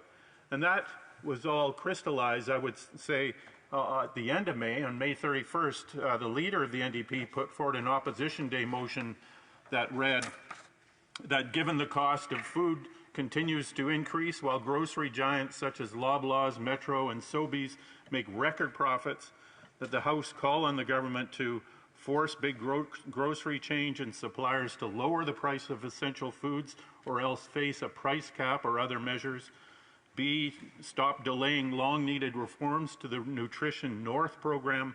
And C, stop Liberal and Conservative corporate handouts to big grocers. And unfortunately, the Liberals, Conservatives, and the Bloc, surprisingly, all voted against this motion. I want to thank the Green members for supporting us. One Liberal voted for it as well, but I don't know if that was a mistake. New Democrats were asking the government to force big grocery chains and suppliers to lower the price of essential foods, or the government will put in place a price cap or use other measures. Big grocery chains have shown that they have control over their prices when they announce price freezes on store brands. All major grocery stores have their own brands, like No Name. A cap on prices of these items is within the control of grocery stores. If they don't voluntarily cap these prices, the government should force them to do so. So far, Liberals promised to, quote-unquote, stabilize food prices, but they've failed to do so. For more than 25 consecutive months, as of last May, food inflation outpaced general inflation, leaving Canadians with higher bills, and the Liberals did nothing. While food inflation is at a more reasonable level right now, in the past 3 years, as I said, food prices have increased by over 20%. We need government action to lower the prices of essential food items. And after asking grocery giants to come up with a plan to lower prices, the Prime Minister said, if their plan doesn't provide real relief for the middle class and people working hard to join it, then we will take further action, and we are not ruling anything out, including tax measures. Well, we got all excited. Unfortunately, we were disappointed. Other countries such as France, Greece, and South Korea have taken steps to lower essential food prices. And price control measures are being used right now in Canada. Many provincial governments impose limits on rent increases, prices for most forms of energy, but not obviously gasoline and diesel, etc., are also regulated in Canada. Big grocery chains, as I said, have shown they have control over the prices when they've announced price freezes. I just want to go into more details on what these other countries have done. In France, the government secured a deal with 75 major companies to lower the price of groceries for 5,000 products. If the grocery companies fail to reduce prices, the government can hold them publicly accountable. For example, the government called out major corporations such as PepsiCo and Unilever. In Greece, the government announced gross profit caps for key consumer goods and services in the food and health sectors. In practice, the policy stipulates that the gross profit per unit cannot exceed that of the profits made before December 31st, 2021. To ensure enforcement of these measures, fines can be placed on international companies. In South Korea in 2023, the President established department-level task forces to monitor and implement food price control measures in key industries. For example, the Ministry of Agriculture assessed the prices of 7 key food items, including milk, coffee, noodles, and bread. In 2024, President Yule adjusted his approach to establish a national-level task force responsible for implementing food price control measures. And so what, again, is the NDP calling for? We're asking the government to force these big grocery chains and suppliers to lower the price of essential food for the next 6 months, and if they don't do it, we suggest that the government should impose a price cap on those essential foods. The government could take that period to develop options of price regulation measures if big companies of the industry fail to do so. They could look at what other countries have done, as I've just mentioned, and how price regulation measures could work in Canada. There are many options at the disposal of the government. Could be a straight price cap that essential food items cannot be higher than a certain price and cannot be increased higher than a certain price every year. The basket of food covered could be determined by looking at what other countries have done. Or we could start from the 60 items in the StatCan nutritious food basket and go towards all items of food items that are GST free. As some economists have suggested, the government could start by forcing big grocery chains to lower prices of their private brand products. For the NDP, it's critical that any measures taken don't hurt the producers and small independent grocers. And I'll just step back here and say, we certainly want to protect farmers and what they produce and what they make. I grew up on a small farm. I know how hard it is to make money in agriculture, and we don't want to affect them. We want their suffering more than ever from all sorts of issues, but it's these big corporations that are causing this food inflation. And the government has other tools at its disposal, such as an excess profit tax, like they've done for banks at the NDP's bidding, or they could always implement fines if the companies are not doing what they've asked them to do. And they should certainly go the route of excess profit tax on the big oil companies for the prices at the pumps. The Conservatives can talk all they want about how the carbon tax is hitting people. It's the profits of the big oil companies that are really hurting farmers. And the government should stop feeding grocery greed with corporate handouts. When the Conservatives were last in power, they cut the corporate tax rate from 22% down to 15%. It's estimated that this cost the federal government $60 billion in corporate handouts over a 6-year period. The Liberals kept those corporate handouts in place, and we estimate that the federal government has lost $90 billion due to their inaction. And this, just as another aside, this is all based on the long debunked theory of trickle-down economics. If we take away taxes from the corporations, all of us will benefit. Well, it doesn't happen. It never has happened. Now, due to the Conservatives' corporate tax cuts, it's estimated that Loblaws, Costco, and Metro have received $2.35 billion in handouts from the federal government. New Democrats are calling for corporations to pay their fair share, and we are not alone. President Biden's 2024 budget will increase the U.S. corporate tax rate from 21 to 28%. Now, I'd like to turn now to Nutrition North. This is a hugely important program in the North where food prices have been extraordinarily high for many years. And this Nutrition North is designed to lower the cost of essential goods for retailers. It includes a retail subsidy for grocery stores and food producers, grants funding for local harvesters to boost local food production, and funding support for community food programs. But new studies show that the price of goods has only gone down by 67 cents for every dollar in subsidy provided by Nutrition North. So that's particularly concerning, as the subsidy is being delivered to corporations like the Great West Company, owner of North Mart, who are bringing in hundreds of millions of dollars in profits, paying their executives millions in bonuses and salaries. While many of these stores operate in Indigenous communities, few are owned by Indigenous people who live in those communities, and most are found in cities like Winnipeg or Montreal. Meanwhile, families in the North can't afford basic fresh food. So New Democrats have called for an audit of Nutrition North to ensure that corporate greed is not interfering in Northerners' access to healthy, fresh, and affordable food. No company should be bringing in millions in profits while also needing a subsidy to deliver goods to northern communities. We also believe Nutrition North should be reformed to become a social program, not a corporate subsidy, so that families will have more choice in what they put on their plates. Madam Speaker, this report that we're debating today came from an NDP motion for a study that was tabled almost a year ago. And that motion arose from a promise made by this Liberal government almost exactly a year ago.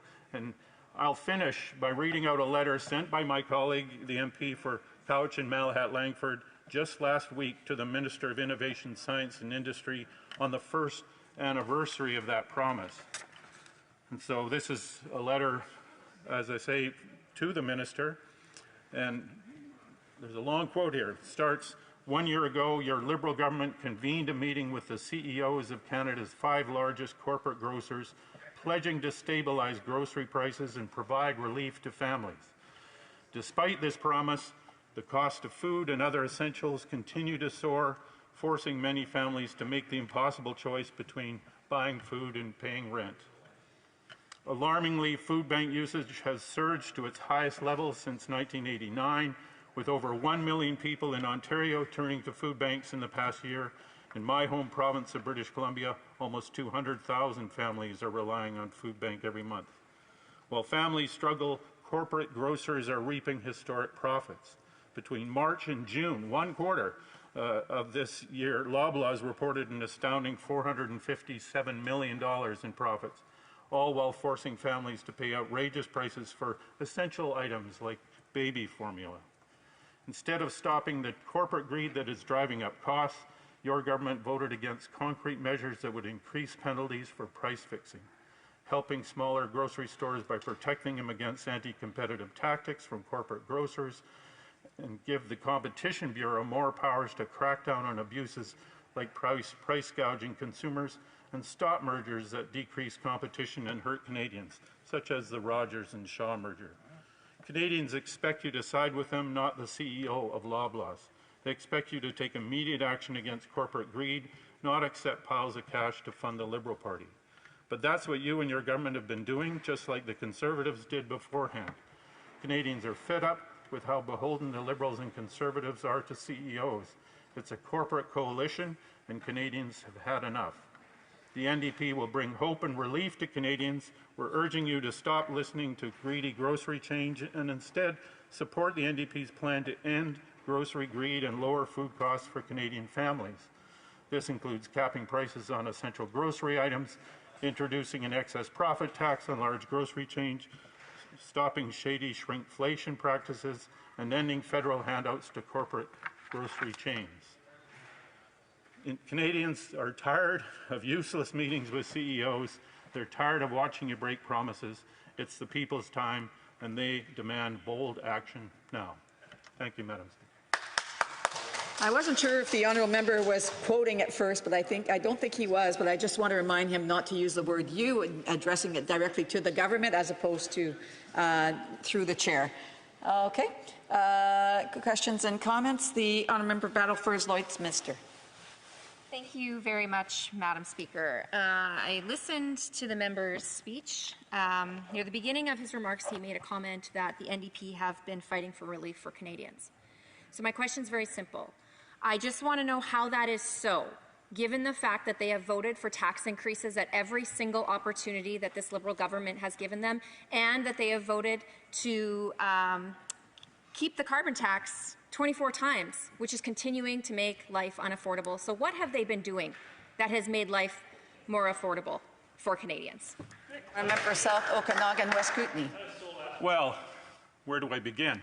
You know, the NDP over the last few years have done so much for Canadians who are truly in need, Canadians who really need the help that we can provide.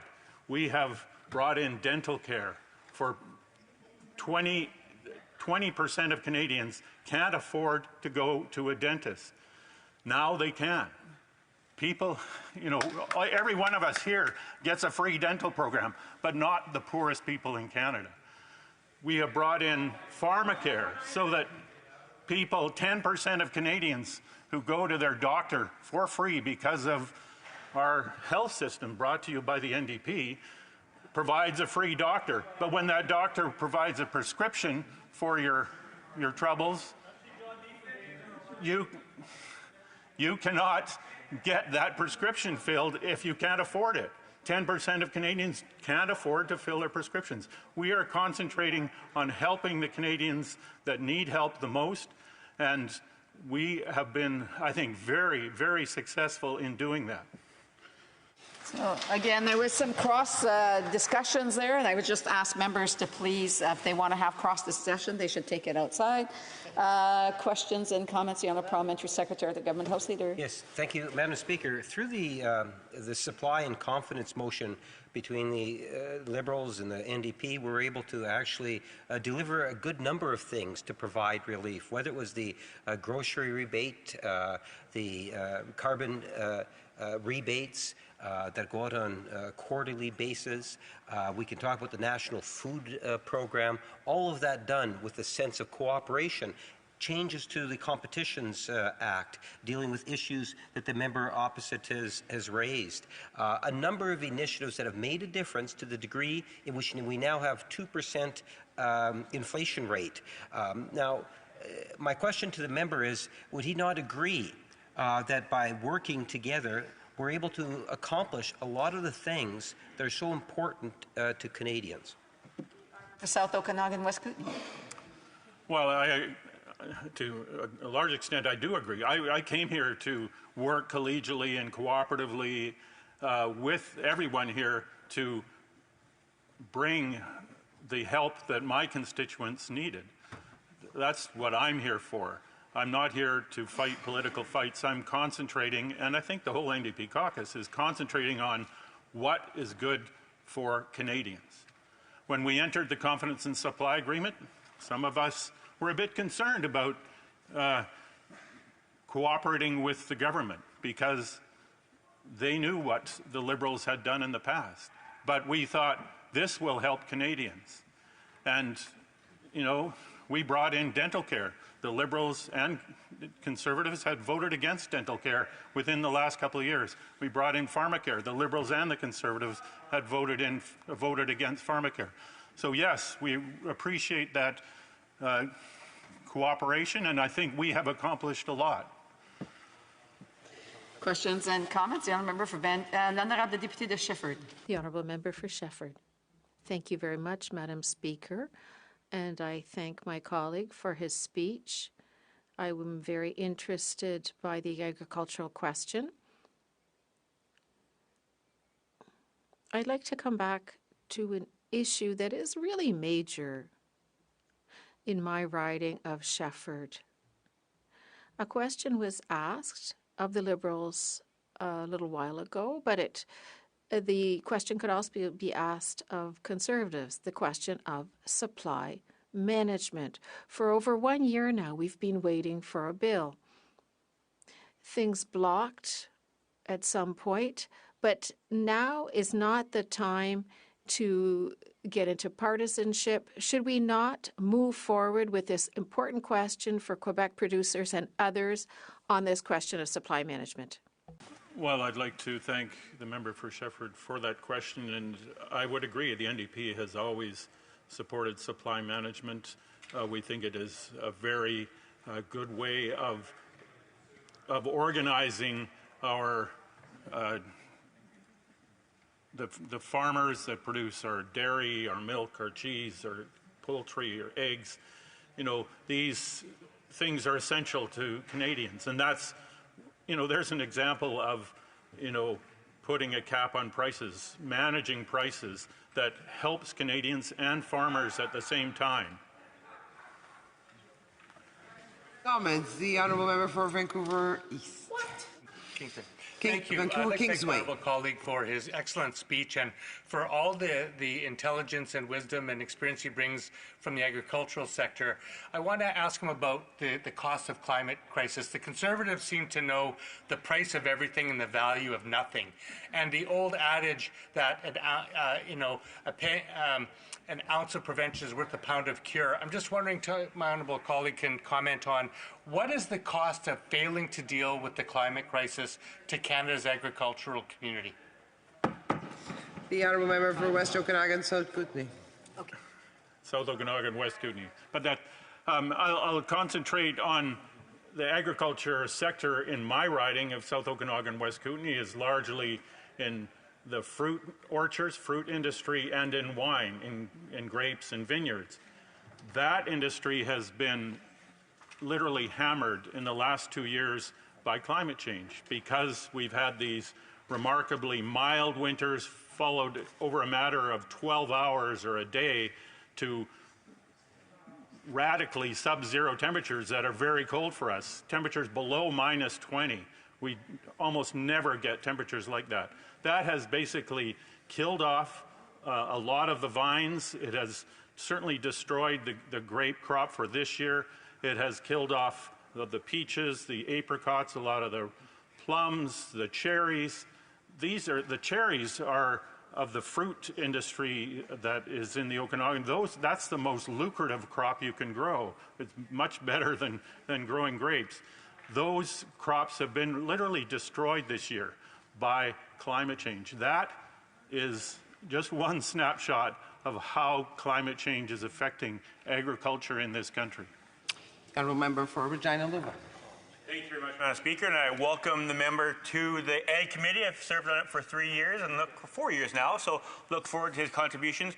But at the start of his speech, he talked about something that he was very excited of the possibility of the Prime Minister and the Liberals taxing grocery stores more to try and lower the food prices. Because he said that might be one of the options.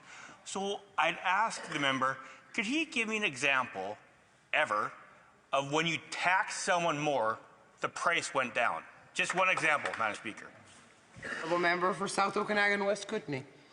Well, I'd like to thank the member for Regina Luvan for that question. Maybe he doesn't understand how taxes work. These are taxes on profits. And the grocery companies have had record profits. We're talking billions of dollars in the last few years. Billions of dollars in profits while Canadians are struggling to put food on the table. This would tax those profits, and it would not affect the bottom line. And I'm talking about the big corporate. I'm talking about Loblaws and Sobeys getting Metro. That's the biggest one. We don't have Metro where I come from, I'm sorry. And so it's taxing those excess profits. Very short question from the honourable member from Mission-Mascouche, Fraser Canyon. Really very short. Speaker, would my colleague from South Okanagan outline for us here in the House whether or not the federal NDP will adopt the same policy as the provincial NDP and scrap the tax, axe the tax, and give some Canadians relief through eliminating the federal carbon tax? Thank you, Madam Speaker. Honourable member for South Okanagan, West Kootenay. Well, I'd like to thank the member for that question because I know he was a member of the BC government that brought the carbon tax to Canada. And, well, sorry, it was one of his colleagues. Sorry, I apologize. I withdraw that statement, but it was one of his neighbors. But all I will say is the NDP, the federal NDP, will have a very strong climate policy, the best in this House, and better than the Liberals, and better than the total lack of a climate policy from the... We are going to have to move on, and the Honourable... okay, are we done? Are we... Okay, the Honourable Deputy... The Honourable Member for Beauce. Thank you, Madam Speaker. I'll be sharing my time with my honourable colleague from Foothills. Today, I'd like to emphasize the importance of the work accomplished by the Committee on Agriculture and Agri-Foods over the last few months. In particular, I'd like to mention the 18th report on stabilizing food prices across the country. To be clear, we agree with the majority of the committee's report and recommendations. However, there are certain aspects of the report that need to be highlighted, and Canadians need to be aware of the Liberal government's decisions and policies which contribute to rising food prices and jeopardize food security in Canada. This is a report that has already been done once before, unfortunately wasting precious House resources and time that Canadians don't need to be wasted. 2 years ago, we completed the same report, tabled our findings, but the government chose not to act on any of our recommendations. This is a major part of my frustration at the committee. We're working very hard together, but few of the recommendations have been retained and implemented by the government. I've been on the committee for 4 years now, and this has been a real disappointment. What we're doing as work is very important, and we'd like our work to receive the importance that it deserves. Last year, the Minister of Industry wrote to our committee asking us to study the same subject as part of a public relations and political exercise. He didn't even know the original report existed. It was only 3 months. The Minister of Industry said he would stabilize food prices before Thanksgiving 2023, but has not kept his word. If you read the report, as well as our Conservative dissenting report, you'll find many solutions that could be put in place today to improve the challenges facing Canadians.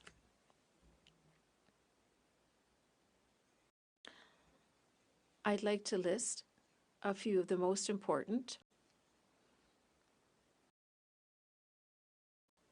Carbon tax. The carbon tax was raised at every meeting by witnesses. It is crushing the incomes of our farmers and in turn driving millions of Canadians to food banks. Farm input costs are skyrocketing, as are transportation costs, leading to increased hunger among Canadian families, with 1 in 5 Canadians skipping meals just to survive. My Bloc Liberal colleagues, on the other hand, will say, but the carbon tax doesn't affect Quebec. How out of touch can they get? Only yesterday morning, I met people and they were talking about the impact of this carbon tax in Quebec. The majority of products that we receive in Quebec come from elsewhere in Canada, and they are affected by the carbon tax, including grocery products. Every time a Quebecer shops at the supermarket, he or she indirectly pays the tax applied to the goods and transportation all along the food supply chain. Farmers and homeowners also pay it directly when they fill their propane tanks with propane always imported from elsewhere in Canada. Inflationary deficits. This is another important point. The government has dug a hole so deep with inflationary deficits that our next generations will have to foot the bill for years to come. Farm succession plans are in ruins, and the next generation doesn't know if it will continue in the profession. We have the Liberals, Bloc, and NDP to thank for that. As for food bank use, it's never been higher, with millions of Canadians needing to use a food bank to put food on the table. In my riding, Moisson-Beauce, which is an umbrella organization for more than 50 organizations in the area, is struggling to keep up with demand. I met with the organization only 10 days ago, and this was confirmed to me. This is extremely sad and something that I've never seen any time in my life in the Beauce region. The countless volunteers who work for the organization said the same thing. There's a lack of improvement in business risk management programs. This was mentioned by the Bloc Québécois earlier. We've had countless studies already asking for improvement of all business risk management programs, that they be adapted to the reality of agriculture in 2024. Faced with changing weather conditions and financial realities, the government must take the lead and make significant changes to protect our farm families. 44% of fruit and vegetable growers sold at fruit and vegetables sold at a loss last year. This is an alarming figure, and one wonders why the government isn't taking steps to improve it. It prefers to bring in products from abroad by truck or plane, while taxing our farmers and causing unnecessary pollution because of these countless imports. Revenues continue to decline. In 2023, net farm income in Quebec fell by 42.9%. This is a major drop. 1 in 5 farms in Quebec also said they were unable to repay their debts because of rising input and transport costs. And also, the cost of the Liberal carbon tax was also one of the main reasons for this. We need to put an end to it immediately. And now, Madam Speaker, I want to talk about fertilizer tariffs. The Liberals had an inconsistent plan with 35% tariffs on Russian fertilizer. That's still in place today, and it costs our farmers a great deal when all they want is to run their businesses efficiently. At the time of that decision, it was very hard to get reasonably priced fertilizer. Today, farmers are having to pay much higher prices than market value just to get the fertilizer they need to till the soil and feed people. Our party and many stakeholders have asked for this tariff to be removed and that the money be returned to our farmers, but the Liberals have refused. The Deputy Prime Minister and Minister of Finance even made an exception recently for critical minerals from Russia to be exempted from tariffs, but she's refusing to grant the same thing to farmers for an essential product like fertilizer. This government is ideologically going after all greenhouse gas emitters through their carbon taxes, instead of appropriately recognizing those who've been mitigating, eliminating, or sequestering greenhouse gases for years or decades. This is a short-termist approach, and it's unfair.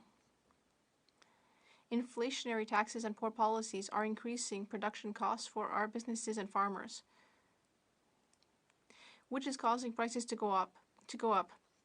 If we tax farmers, truckers, and grocers, the costs will be passed on to consumers at the grocery store. A conservative government would act quickly to put an end to all of these problems.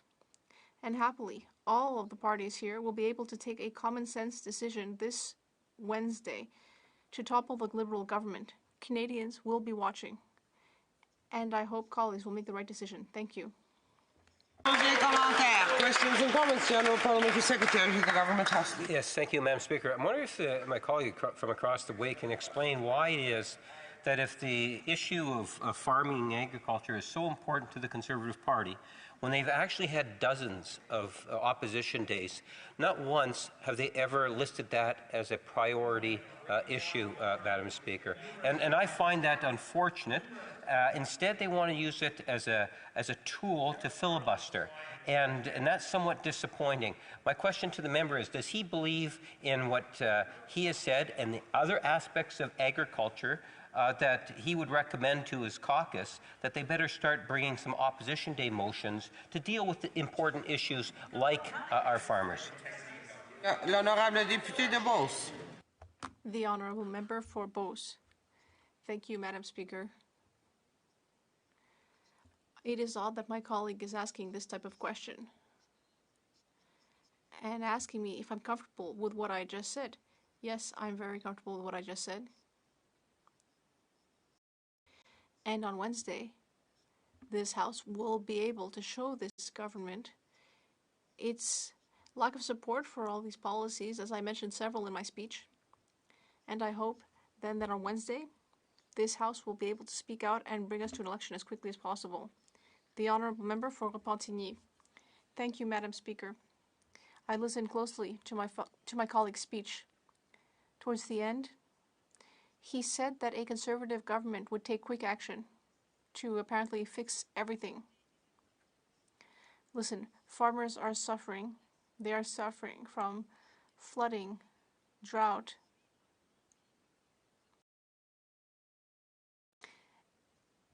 and costs that are going up because harvests are poor and they're not getting enough support from the government.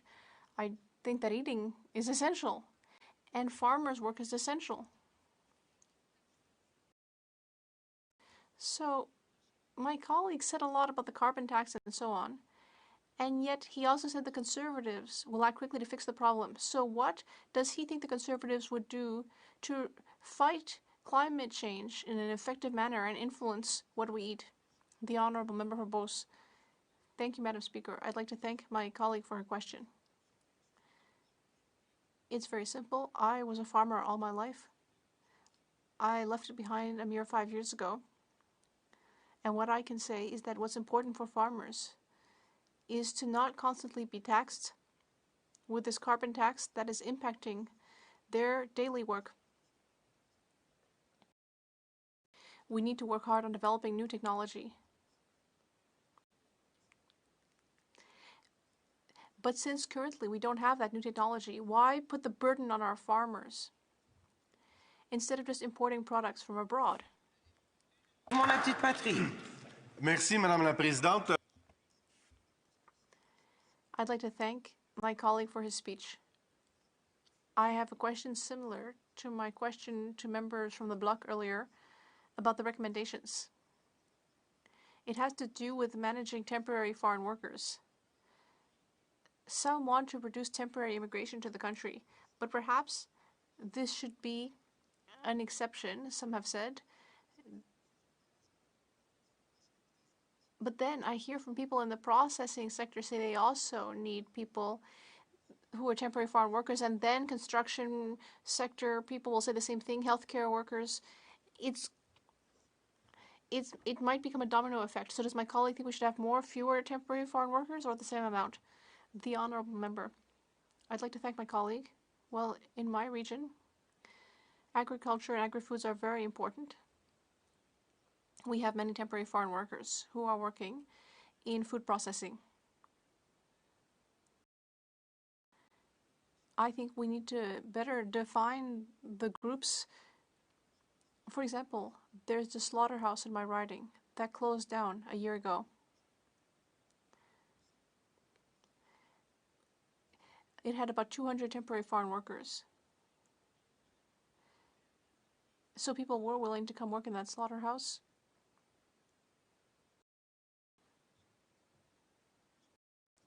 We're talking about putting food on the table. We need to put Canada first. And if we want to be able to have good food, we need local food processing. And if we don't have enough people in our own ridings, we'll need to turn to temporary foreign workers. We need to have very clear definitions about the categories. The honourable member for Foothills. Thank you very much, Madam Speaker. And it is a pleasure to rise today and speak on this concurrence debate on Conservative supplementary report to the variance in food prices. And it's interesting to hear the colleagues from the Liberals, the NDP, and the Bloc not really talking about the impact that the carbon tax and other Liberal NDP policies are having on Canadian farm families, our supply chain, which in turn is driving up prices on Canadians and consumers who are witnessing this firsthand at the grocery store shelf. Now, we have talked a lot over the last week, our first week back here in the House of Commons, about the impact we are seeing on food security in Canada. And these numbers are truly startling. When you see the number of Canadians who are now experiencing food insecurity in our country, a G7 country, up 111%. That's almost 9 million Canadians struggling to find their next meal. Millions of Canadian parents unable to feed their kids. 25% of our population struggling to put food on the table. These are numbers that I certainly never thought that I would see in my lifetime. So for the Liberals to be saying all afternoon, well, Canadians have just never had it so good. I don't know what you're talking about. Well, the stats are startling, not only those stats on Canadians experiencing food insecurity, but the government's own data when it comes to on-farm income is down 3% from 2022. That's income that's down $9.1 billion now to $13 billion in 2022, a drop of 41.7% from 2022 to 2023. But let's put this into some more specific numbers. In British Columbia, net farm income is down 36%, Alberta 55%, Saskatchewan 42%, Quebec 43%, New Brunswick 55%. And in the member's own riding, or own province, the member from Winnipeg North who's saying Manitoba farmers have never had it so good, their income has decreased 38%. Now, why is this happening? Well, the carbon tax is costing Canadian farmers almost $1 billion a year. It has continued to go up year after year. But that's only what we're seeing in direct costs.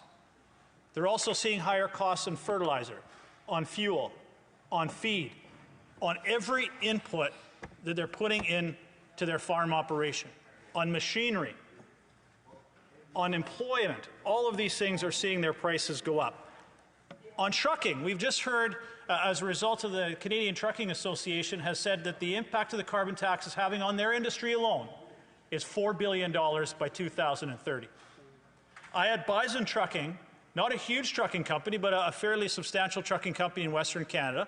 One of their owners is a constituent. Bison Trucking paid $7.8 million in carbon taxes last year. That's one trucking company. They're halfway through this year, and they're already paid $4.5 million in carbon taxes. So when their year end is done, they're going to be paying close to $10 million in carbon taxes. That is just one trucking company, and they are passing those costs onto the consumer. So yes, it is very difficult to square the circle that the Liberals say that the carbon tax has no impact on food prices. Give me a break. Of course it does. That doesn't even talk about rail. CPKC and CN also charge producers and their vendors a carbon tax on everything they haul. Saskatchewan farmers paid $17 million in carbon taxes to the railways last year. $17 million. And you're wondering why farm incomes are so low and seeing such a stark reduction in farm income. But the Canadian Federation of Agriculture has talked to all of its members about its operating expenses and their farms. Operating expenses on Canadian farms are up 19%, the largest increase since 1979. Well, what's the coincidence between 1979 and 2024? I'll let you think about that for a second. Oh yeah, right. Liberal governments led by the current Prime Minister and his father. who are dumping those costs onto Canadian farmers without any thought on the consequences that is going to have on Canadian consumers. Dr. Sylvain Charlebois, the preeminent expert on food prices and the food supply chain in Canada, a professor at Dalhousie University, commonly known as the food professor, said the Liberal NDP carbon tax increases wholesale food costs by 34% in every single category. So the experts that the Liberals like to profess, the 200 economists that say the carbon tax isn't increasing the cost of living, I'd like to know who those experts are, because the preeminent expert on food costs and supply chain in Canada has clearly stated the Liberal NDP carbon tax increases food in all categories 34%. Wow. And why is his number so different than what the Liberal government professes? Because he said the CRA and Finance Canada is not properly quantifying the costs of the carbon tax on food supply and food production. Oh, I'm very surprised that the Liberals would be very selective on which numbers they use. And the Liberal member from across the way has talked all today about using facts and figures, and the Manitoba pork industry has never been stronger. Well, I just told you about Manitoba's agriculture farm income is down 38%. That's a fact. That's your own that's his own government's data. His own government's data, Canada's pork industry, the number of head of hogs in Canada is down 265,000 head. So I wonder why his numbers are so different than his own government's numbers. And that number is actually expected to go down another 2% in 2024. Government's own numbers. It's horrible when they have to actually listen to the facts and the data that their own government has compiled. Now, as the opposition, we brought forward 4 recommendations that would address volatile price in food for Canadians. Number 1, axe the tax. Eliminate the carbon tax, which is driving up the cost of everything consumers buy, including food. Do an in-depth study of the impact on both carbon taxes. Well, I have to admit, whether they meant to do it or not, the government has now done that work. And we now know that Carbon Tax 1 punches a $25 billion hole in Canada's economy. We now know, as a result of an OPQ question done by my office, that the second carbon tax, the so-called Clean Fuel Standard, adds another $9 billion sledgehammer to our economy. So both carbon taxes are a $35 billion hit to Canadians. That's money out of their pocket, damaging their paychecks, and certainly hurting Canada's economy. The third recommendation, eliminate the front-of-pack labeling policy that this Liberal government is going down. A completely activist, ideological policy that no one has certainly asked for. Hear, hear. That will cost the industry $8 billion. Now, where do you think industry is going to, are they going to just absorb those costs? Just like our NDP colleagues saying it's going to be a tax on profit. A tax on profit. I am sure Galen Weston is just going to happily take that tax out of his pocket and his profits and just not worry about it. Of course those costs are going to, it doesn't matter if he can afford it. It doesn't matter. He's going to pass it on to consumers. It doesn't matter if he can afford it. It's a ridiculous argument. What business out there, when you increase taxes on them, they go, yes, I am so sorry. I am paying too much profit. Can I ask the honourable members to respect when one member is speaking? The honourable member for Foothills. Thank you, Madam Speaker. I appreciate you putting the NDP in its place here. So the last policy, I realize I'm running out of time, Madam Speaker, is the plastics ban that the Liberals are putting forward, that we know will drive up costs of food, especially on fresh produce, 56%. All of these policies are driving up costs on Canadian consumers. Our argument to the Liberal NDP government is this. Stop talking about things you're going to do and actually do it, because the answers are right in front of you. Axe the tax, axe the plastics ban, axe the front-of-pack labeling, and axe the Clean Fuel Standard, and you'll see grocery prices come down for Canadians. If they won't do it, a Conservative government will do it and call a carbon tax election so Canadians can decide. Hear, hear. Questions and comments. The Honourable Parliamentary Secretary to the Government House Leader. Well, Madam Speaker, to say the very least, 34% increase in groceries because of the carbon tax is absolutely ridiculous. And I'd love to see a better substantiation of that particular one. We get the Parliamentary Budget Officer and the Governor of the Bank of Canada saying something dramatically different than what the member just finished saying. But having said that, can the member explain to those that might be following the debate why it is that Aaron O'Toole and his Conservative candidates, including the member opposite that just spoke, had an election platform that said that they supported the price on pollution, the carbon tax that they're now in opposition to? Why was the Conservative Party so poorly misled? Who misled them? What caused them to change their mind? Is it the extreme right? The Honourable Member for Foothills. I don't know who this member is speaking about, but I certainly campaigned in my riding in the last election for getting rid of the carbon tax, and I know my colleagues did as well. But the Liberal member doesn't like the facts. He's questioning the study of Dalhousie University and the impact the carbon tax is having on food prices. He talked about how amazing the pork industry is in Manitoba when I cited him his government's own data, that the number of head of hogs was down 265,000 head, and net farm income in Manitoba is down more than 30%. Those are stats. He's saying it's not true. Those are stats from Stats Canada, his own. Questions and comments. The Honourable Member for Vancouver Kingsway. Thank you, Madam Speaker. The other thing, Madam Speaker, that's most interesting is that it was Conservatives in Canada who brought in the first carbon taxes. It was Conservatives in Alberta, and then it was Conservatives in British Columbia that brought in and introduced the price on carbon in this country. The Conservatives here campaigned on it federally in 2019, but they have amnesia. But my question is about this. It's about the cost of not dealing with the climate crisis.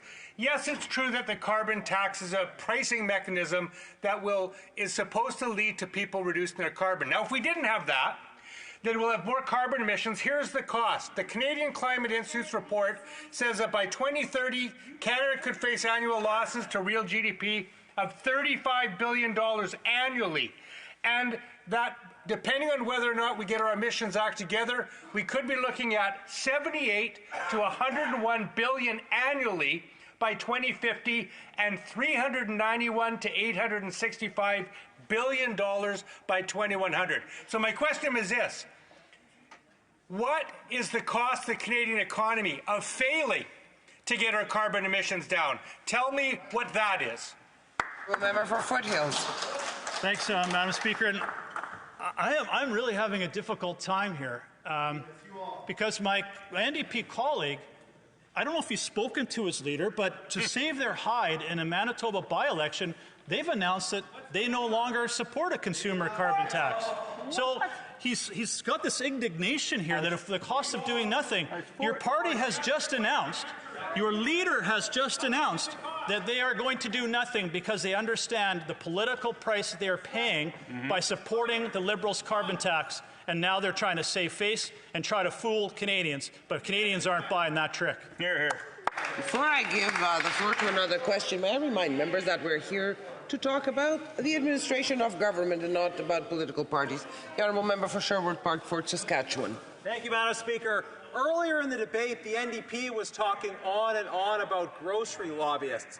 And I'm just thinking Guratan Singh is somewhere thinking, I'm right here, bro. The NDP talks about grocery lobbyists, but they never talk about their own connections to grocery lobbyists. I wonder if the member has thoughts on why that is. The Honourable Member for Foothills.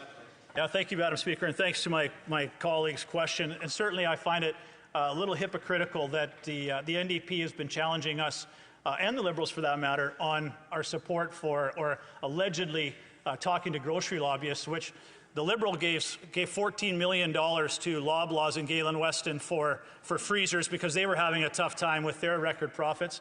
And the NDP's leader's brother is a lobbyist for Metro. So I think they all have their fingers in the pie, but we are the ones who are listening to Canadians to ensuring that we're bringing the best messages for Canadians, of which 70% of Canadians do not support a carbon tax. We are the only party in Canada who is speaking up for Canadians and will axe the tax. Hear, hear. Resuming debate, the honourable member for Saskatoon-Grasswood. Thank you very much, Madam Speaker. I'll share my time tonight with the member from Battleford's Lloydminster. Well, I'm pleased to rise on behalf of the people of Saskatoon-Grasswood here tonight to speak on this concurrence in committee report. Canadians have sent a clear message to this government. They're struggling to keep up with the cost of living and aren't getting the support they need. In the middle of this historic cost of living crisis, the Prime Minister decided to hike the carbon tax by 23%. This is just one step in his plan to quadruple the carbon tax over the next 6 years, a tax that will continue to increase the cost of food for all Canadians. Yet the panicking Liberals are back to restoring to every trick in the book, trying desperately to prevent farmers from getting a carbon tax carve-out for grain drying, for barn heating and other farm operations. Now this amendment will be another blow to the wallets of Canadians. It will reduce the fresh produce availability by some 50%, while costing the industry a remarkable $5.6 billion. I want to talk tonight about how the government and the industry can fight back against rising food price volatility. So I come from the province of Saskatchewan, and we're proud to say we feed the world. But I can tell you, Madam Speaker, times are changing desperately now for producers in my province as costs have soared under this Liberal NDP government. As chair of the Saskatchewan caucus, we've had extensive talks with SARM, which is the Saskatchewan Association of Rural Municipalities. Now, during our talks with President Ray Orb and their entire board at SARM, they brought out the inflationary pressures on this government that is simply killing rural Saskatchewan. The carbon tax that has increased by 23% April the 1st had SARM members write letters to every member on the Agriculture Committee. And I must say, Madam Speaker, the Premier of Saskatchewan, Scott Moe, led 6 other provincial premiers opposed to the government's increase in the carbon tax.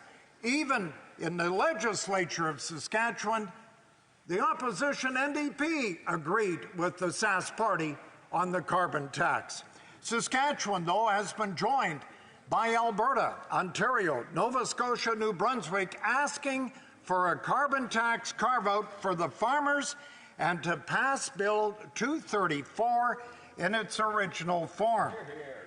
You know, we should talk about Bill C-234 because it would provide relief to my Saskatchewan farmers.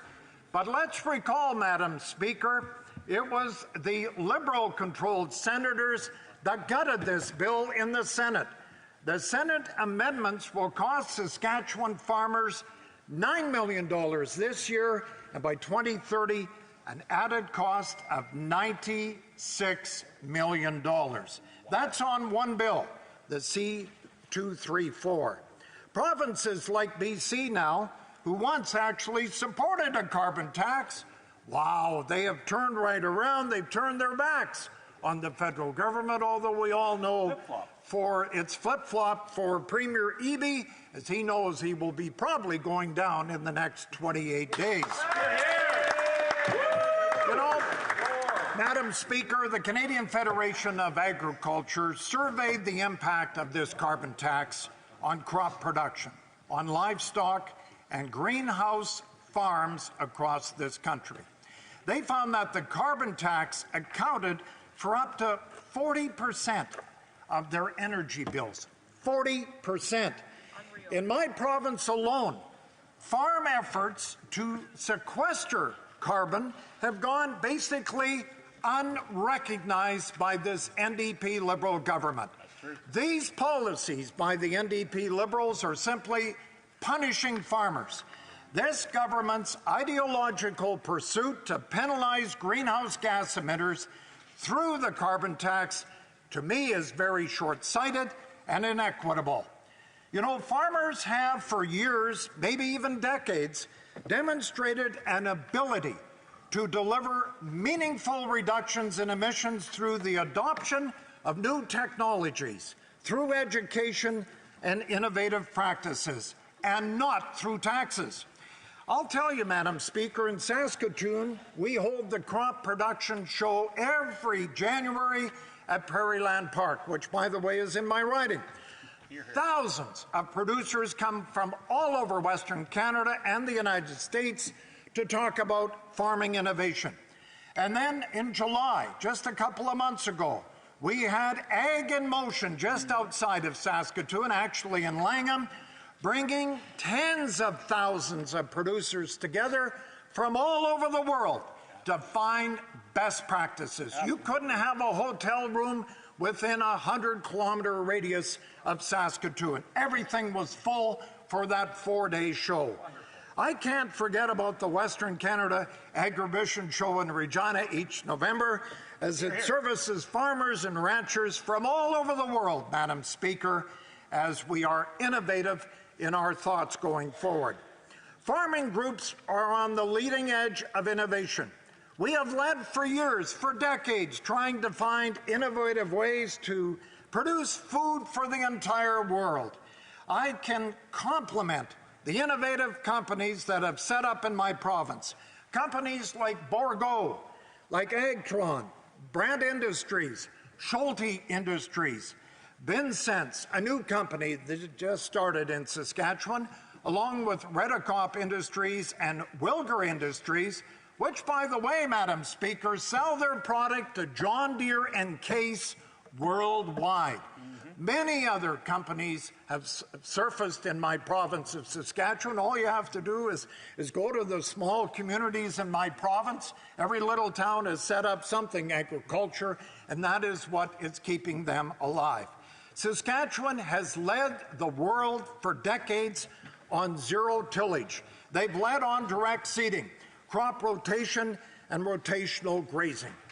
You know, with the Bank of Canada confirming that the carbon tax is responsible for at least 16% of inflation last October, it's no wonder that the food professor that we have talked about from Dalhousie University, Dr. Charlebois, recommended a pause on the carbon tax for the entire food industry. This just in, Madam Speaker. We also on the Conservative Party want to axe the tax. We know it is hurting every citizen in this country. Why? Because you visit a food bank. 2 million people are visiting food banks today in this country. 25,000 in my city alone of Saskatoon, just under 300,000. We have 25,000 people per month visiting the Saskatoon Food Bank in a province that produces the food for the entire world. You know, yesterday I had a chance to pop into a grocery store downtown Ottawa. Was I shocked? 3 tomatoes, $5.50. 3 apples were $5. Raspberries were $6, and the list goes on and on and on. We had a chance, Madam Speaker, to visit Yorkton Grain Millers. That was about a year and a half ago. They supply oats. They have one production facility in Canada, several others in the United States. You know, the day that we arrived at the mill, it was fantastic. The line of trucks lined up 24/7, trucks that transported oats from as far away as 150 to 200 kilometers away. The carbon tax we have talked about is affecting the trucking industry deeply. It is hard to compete against other jurisdictions that don't have a carbon tax. We saw it firsthand in Yorkton. how the producers around the Yorkton, Manitoba, Saskatchewan area feeding off grain millers. My dad was the head miller at Robin Hood in Ontario, Moose Jaw, and Saskatoon. If he was alive today, he would be shocked because it is the cost of production that is going through the roof that has hurt every Canadian coast to coast to coast. Thank you very much. Questions and comments? The Honourable Parliamentary Secretary to the Government House Leader. Yes, thank you, Madam Speaker. You know, I'm really intrigued with the Conservative math, and I'm looking for confirmation. The previous speaker said that if they got rid of the price on pollution, the cost of food would go down by 34%. My question is, does the member opposite believe what his Conservative colleague put on the record? He said that 34% is the increase in the cost of food as a result of the price on pollution. That's what he said. Does he believe that? The Honourable Member for Saskatoon-Grasswood. Well, the professor from Dalhousie University said food is up 34%, Madam Speaker. That's what he said. He is the professor saying get rid of the carbon tax. We've been saying for years get rid of the carbon tax. My province has led any other province trying to get rid of the carbon tax. It has a direct it just has a direct effect on every farmer, every producer. Every person in my city, every person in my province of 1.2 million is affected by this carbon tax. It's not good news. And I can tell you, Madam Speaker, if you don't believe it, the Moose Jaw Food Bank ran out of food because they couldn't service those that wanted to come there. Here, here. Honourable Member for Edmonton Strathcona. Thank you very much, Madam Speaker. And I would like to thank my colleague for his intervention today in the House. I know he's a strong representative for his constituency, but you know, we are talking about the cost of living. We are talking about grocery prices, and one of the things that I think about when I think about the cost of living is the horrendous history that we have in this country from when Stephen Harper was in fact the Prime Minister, and the cuts that he made to all of those services that Canadians depend upon. You know, the Conservatives like to talk about tax cuts, but we know that tax cuts actually don't help the very poorest and most vulnerable within our community. Things like support for health care help those people. So a dental care program, for example. But Harper and the Conservatives cut $43 billion from health care when they were in power. You know, they cut EI. They cut the social programs that Canadians depend upon. They have no interest in protecting those that are most vulnerable. And even today, when I asked his colleague if he had another suggestion besides this, like, obsession with the carbon tax, if he had any other solution on reducing grocery prices, he said, I'm not going to answer that question, because he doesn't have one. Does this member have an answer for that? Saskatoon-Grasswood. Well, thank you, Madam Speaker. I want to thank my member from Edmonton. It's interesting. I used to be a school trustee, and now the Liberals are trying to, and the NDP are trying to bring out a food program. What do you think the problem is in the last 9 or 10 years? It's the carbon tax that has increased the price of food. I know that for an example. I have kids in the school system. I have kids in York, in Saskatoon. I have another one teaching in Lethbridge. It's the same. The carbon tax has affected each and every household in this country. I will say this, you know, Madam Speaker, when you look at the price of food, it has gone up. That is because 10 years of this NDP Liberal government on their insistence on a carbon tax. It has hurt the lower echelon of our economy more than any other. Exactly. You know, we maybe all in here, 338, can afford the increase, but I can tell you, in my province of Saskatchewan, over half that can't, and the reason being now is they have to supplement their food groceries by visiting a food bank, not only in Saskatoon, but Regina and Moose Jaw and every other community in my province.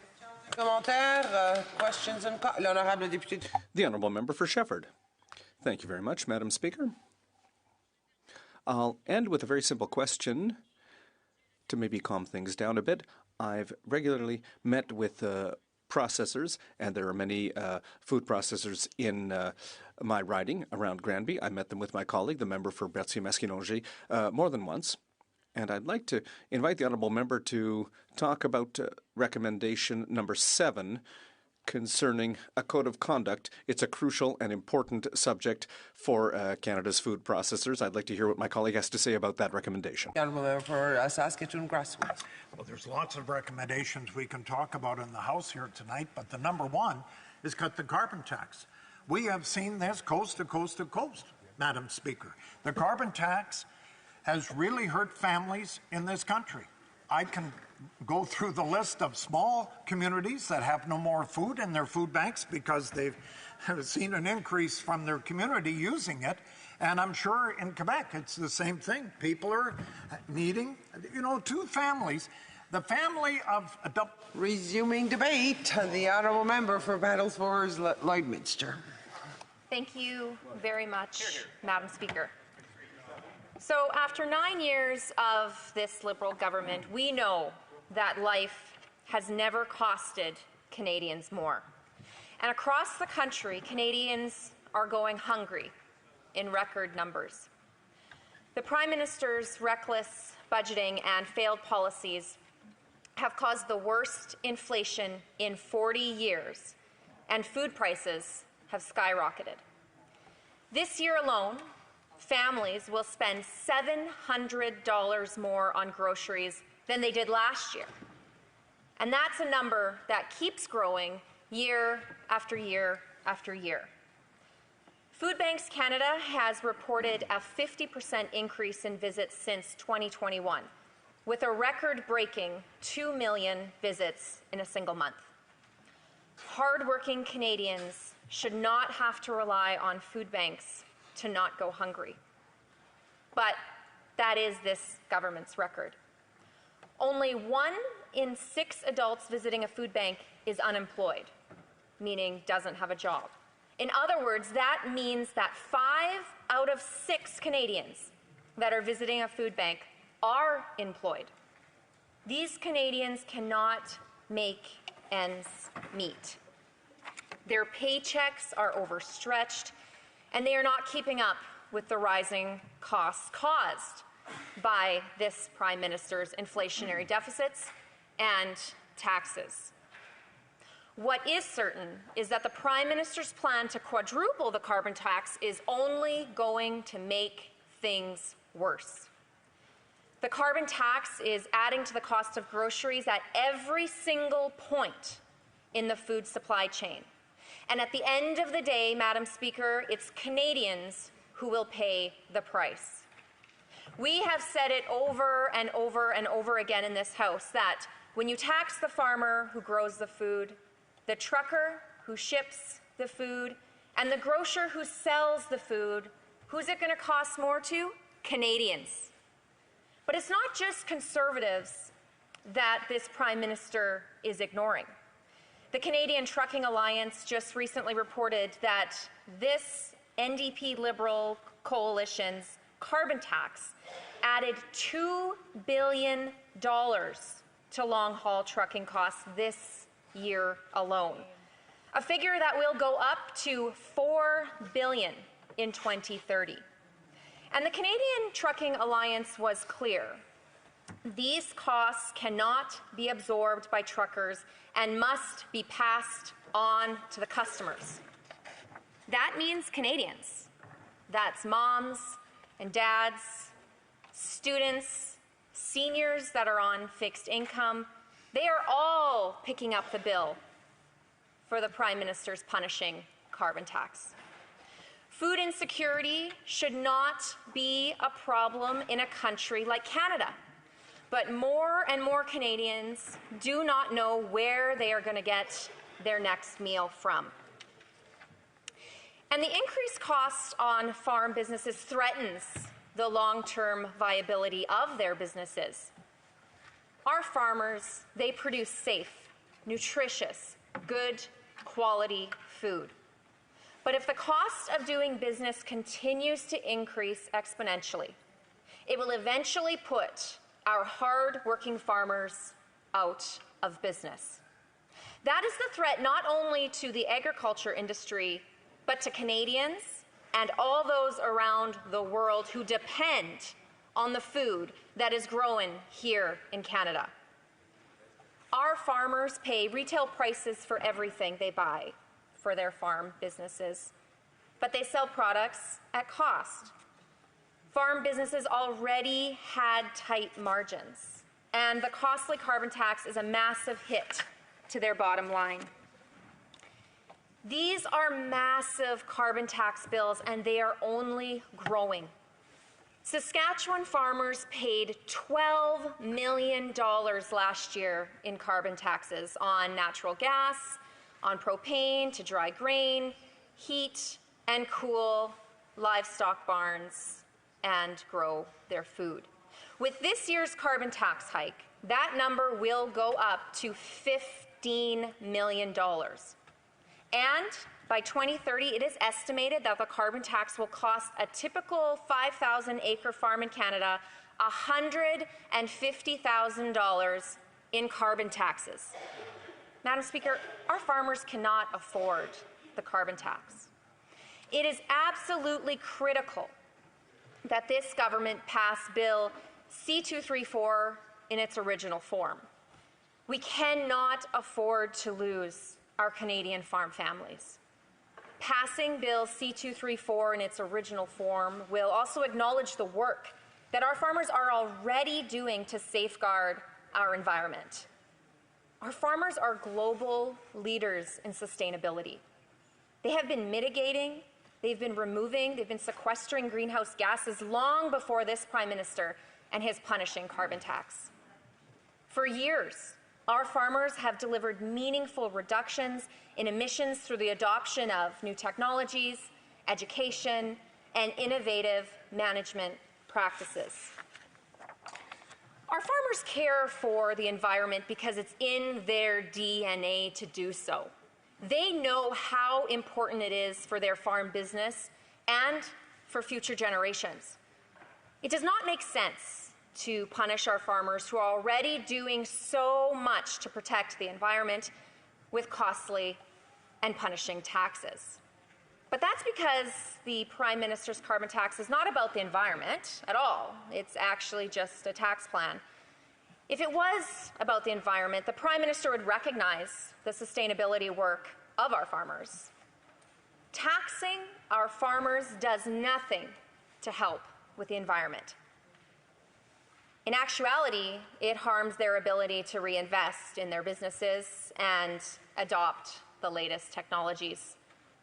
C-234 in its original form would remove the carbon tax on propane and natural gas for greenhouses, heating and cooling livestock barns, and also grain drying. The PBO has reported that Bill C-234 in its original form will save farmers nearly $1 billion by 2030. What that really means is that the Prime Minister wants to take $1 billion from our farmers. Farmers who already have very thin and often unpredictable margins, so that he can pay for his out-of-control spending habits. Passing C-234 in its original form will keep those dollars in the businesses of our farmers, and it will help keep farming a more viable business. But we know that the Senate has gutted C-234, and it actually threatens those savings. The removal of barns and greenhouses from the carbon tax exemption and the shortening of the sunset clause falls short, very, very, very, very short on what this bill was trying to achieve. These amendments were not requested by farmers or by farm groups, nor was it requested by Canadians. In fact, polling shows that the majority of Canadians support scrapping the carbon tax on farmers. And farmers across commodities were unified in their support of this bill in its original form. Shamefully, the Prime Minister used Liberal-appointed senators to gut this bill, and according to the PBO, the gutted bill will eliminate $910 million in relief to farmers. When it comes to the carbon tax, the Prime Minister's not listening. He is not listening to Canadians who are going hungry. He is not listening to the premiers. He is certainly not listening to Conservatives, and he's not listening to our farmers. Canadians cannot afford to have the Prime Minister continue to bury his head in the sand while his Finance Minister pretends that Canadians have never had it so good. This Liberal government needs to pass C-234 in its original form and stop burdening our farmers with enormous costs so that they continue to do what they do best, Madam Speaker, which is to increase their productivity, to do more with less, to lead in sustainability and innovation, all while growing safe, nutritious, and good quality food for Canada and also the world. Thank you. Time for a very brief question. The Honourable Parliamentary Secretary to the Honourable House Leader. Madam Speaker, so the Conservative Party and their strategy, their leader says, we're going to cut the carbon rebates. And we're going to cut the carbon tax, thereby reducing the cost of food by 34%. I'm wondering if the member genuinely believes what her other colleagues are saying on that point. The Honourable Member for Battle Fords Lloydminster. Thanks, Madam Speaker. I genuinely believe that the leader of the Conservative Party, when he becomes Prime Minister, will cut the carbon tax, which will be relief for all Canadians. And I just want to remind this House that on December 8th, 2022, we had an Opposition Day motion which was to remove the carbon tax from all food production. We were the only party that supported it. Shameful.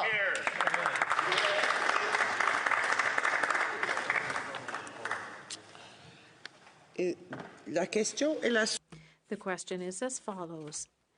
Ms. Rood, seconded by Mr. Steinley, moved that the 18th report of the Standing Committee on Agriculture and Agri-Food presented on Thursday, May 23rd, 2024, be concurred in. Participating in person wishes that the motion be carried or carried on division, or if a member of a recognized party participating in person wishes to request a recorded division, I would invite them to rise and indicate it to the chair. The Honourable Member for Lambton, Middlesex. Yes. We would request a recorded division, please, Madam Speaker. Great job. Pursuant to Standing Order 45, the division stands deferred until Tuesday, September 24, 2024, at the expiry of the time provided for oral questions. And orders of the day for 15 seconds. Point of order. The Honourable Member for Should now finish. It should proceed to petitions. Yes, but we only had 10 seconds. Yeah, sorry. Well, the House will now resume with the remaining business under routine proceedings. We are under motions for half a second. So, the Honourable Member for Sherwood Park for Saskatchewan will have to present at another time. We are done.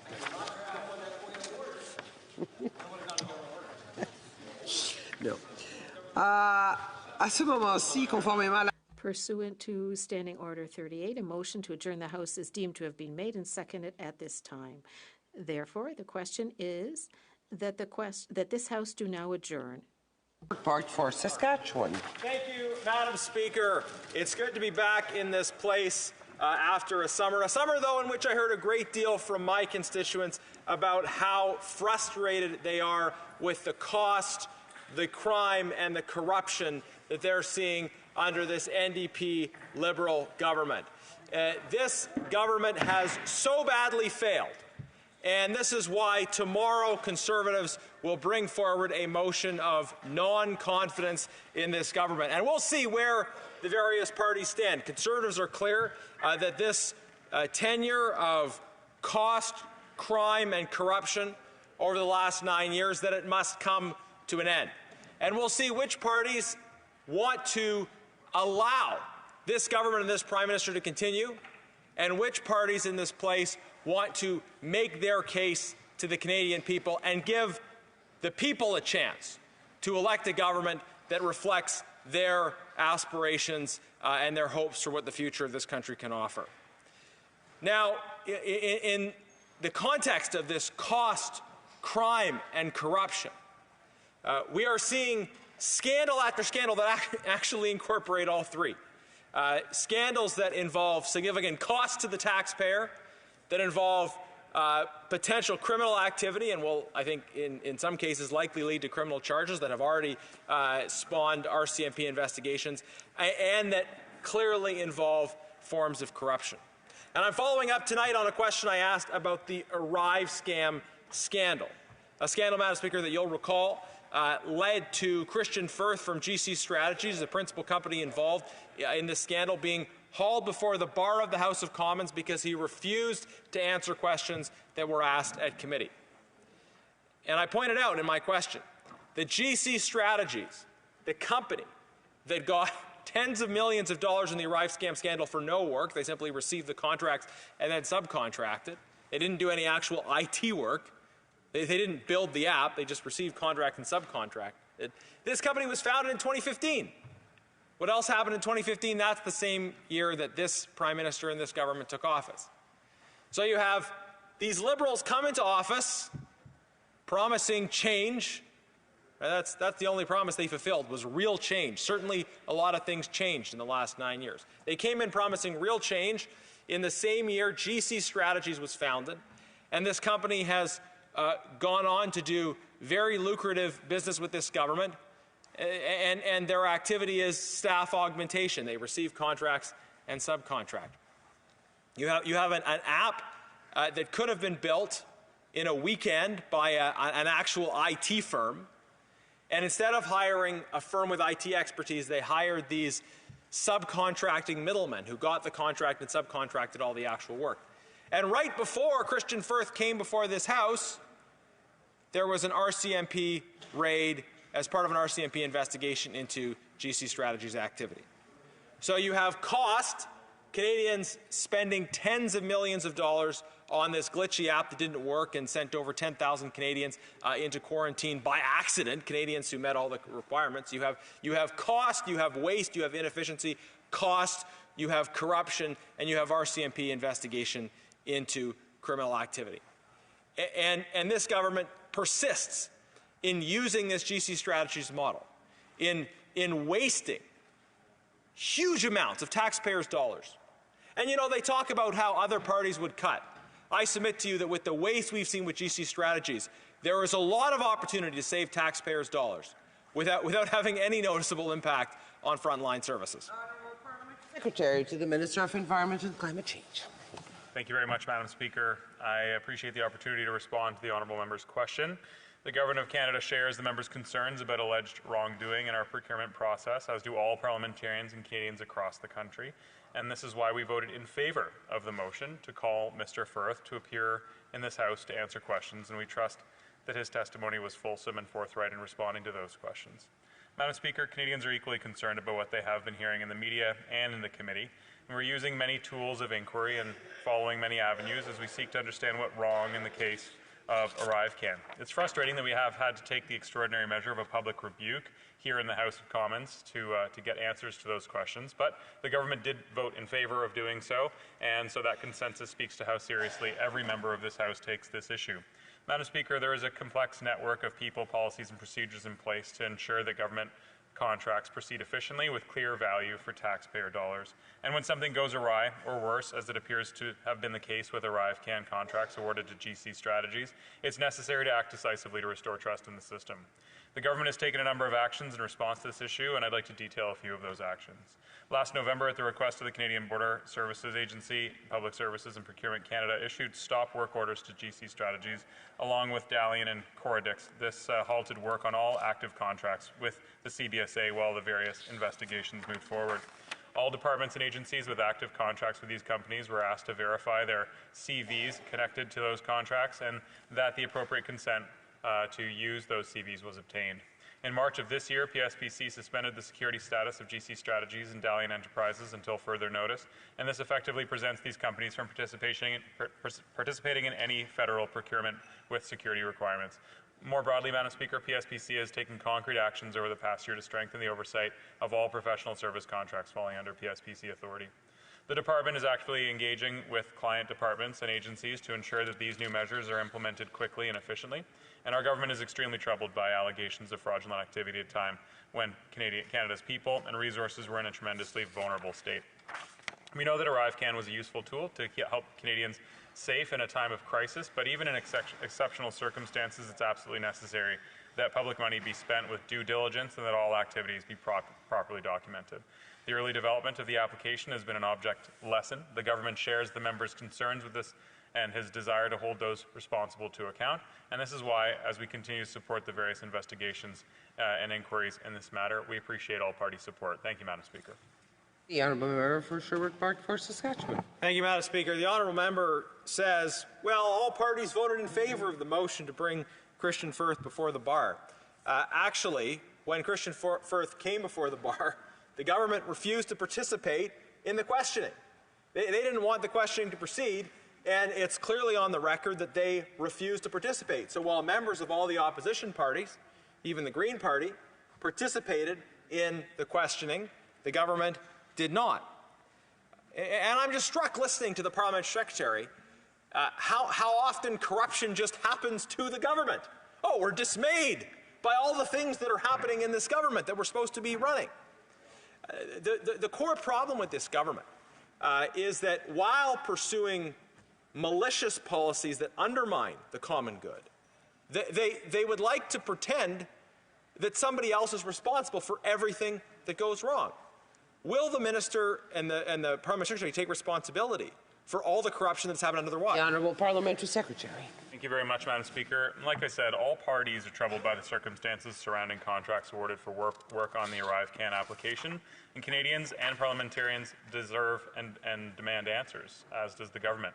There were many inquiries and investigations into the ArriveCAN contracts issue, and we fully support all of that work. And it's important that we allow these activities to conclude so we can make decisions based on a full picture of what happened. As we continue to work across party lines to uncover the facts, we expect candid and complete testimony at all committees, and in the case of Mr. Firth and GC Strategies, that did not happen. That's why we voted for Mr. Firth to present himself here in the House, Madam Speaker, and we'll continue to support the investigations and inquiries into this matter. Thank you very much, Madam Speaker.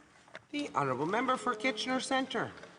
Thank you, Madam Speaker. Back again this evening to continue calling for a windfall profit tax on the oil and gas industry. I'm doing so, first of all, because life continues to become less and less affordable for folks in my community, and corporate profits have a lot to do with it. In fact, the Canadian Centre for Policy Alternatives found in January of 2023 that for every dollar spent on higher prices in the last 2 years, 47 cents was converted into corporate profits in 4 industries, with mining and oil and gas leading the way. Now, lots of attention in this place, at least, has been placed on the carbon tax, but here's the fact. Much more responsible for the increased costs and day-to-day living is the gouging of the oil and gas industry. In fact, in 2022, the carbon price went up 2 cents a litre. The profits of the industry went up 18 cents a litre, and there are no rebates on that gouging. In fact, in 2022, the 5 largest oil and gas companies operating in Canada alone, they made more than $38 billion, and that's after they repaid shareholders $29 billion in increased dividends and share repurchases. Meanwhile, the climate crisis rages on. Canada is warming twice the rate the global average. The Canadian Arctic is warming about 3 times the global rate, and the impacts of the climate crisis are being felt across the country with more severe and more extreme weather events, including wildfires that consumed almost 46 million acres in 2023. Now, this government could both address the affordability crisis and fund climate solutions by taking a step they've already taken with banks and life insurance companies in the pandemic, and that's introducing a windfall profit tax on the oil and gas industry. It's what I proposed in Motion 92 over a year ago. The Parliamentary Budget Officer has now already studied it. A one-time tax on 15% of profits over $1 billion would generate $4.2 billion, every dollar of which could go towards proven climate solutions that make life more affordable. For example, to public transit, to both reduce fares and improve service at a time when this government is talking about the next public transit fund not starting until 2026. This is the money that could get that going a whole lot faster. It's also well supported, most importantly by Canadians. 62% of Canadians in a recent nationwide poll support a windfall profit tax on oil and gas. It's likely why the idea has such strong support amongst my colleagues in different parties, including the Bloc, NDP, and the Liberal Party. It's partly why, the UN Secretary General, as another example, his words, he calls on, quote, all developed economies to tax the windfall profits of fossil fuel companies. Environmental organizations across the country, like the David Suzuki Foundation, quote, momentum is building for a windfall profit tax on oil and gas companies' excessive profits. It's easy to see why. The fossil fuel industry has made the affordability crisis harder for people while making out like bandits. Canadians for Tax Fairness is another. Windfall profit tax is one way to make sure oil and gas companies aren't capitalizing on our affordability crisis. Other countries, the EU, the UK. In fact, this government planned to put it in last year's budget and pulled it back at the last minute after intense lobbying from the industry. It's clear from the polls, Canadians want to see more from this government on affordability and the climate crisis. Why not introduce a windfall profit tax and demonstrate they have the big ideas necessary to meet the moment that we're in? Parliamentary Secretary. Thank you, Madam Speaker. I'd like to thank my honourable friend and colleague from Kitchener Centre for his continued advocacy on this important issue and policy step. It's important, and I'd like to say that our government firmly believes that at a time when middle-class Canadians are struggling to get ahead and when it feels to so many like their hard work isn't paying off as much as it used to, it's necessary for the government to improve fairness in Canada's tax system. And as you know, since 2015, our government has reduced taxes for the middle class, and we take steps forward on this very, very seriously. The member knows that since I was a very young guy, I've always been an environmentalist and a staunch advocate for climate action. We've had many conversations about this and many other issues. I just want to state, though, that I don't find this government's contributions and focus on things like active transportation and public transit to be trivial. In fact, I think they've been massive steps forward. In Milton, for example, one of the first announcements that I made was $4 million for a new public transit system. And this is in a suburban community without a lot of density.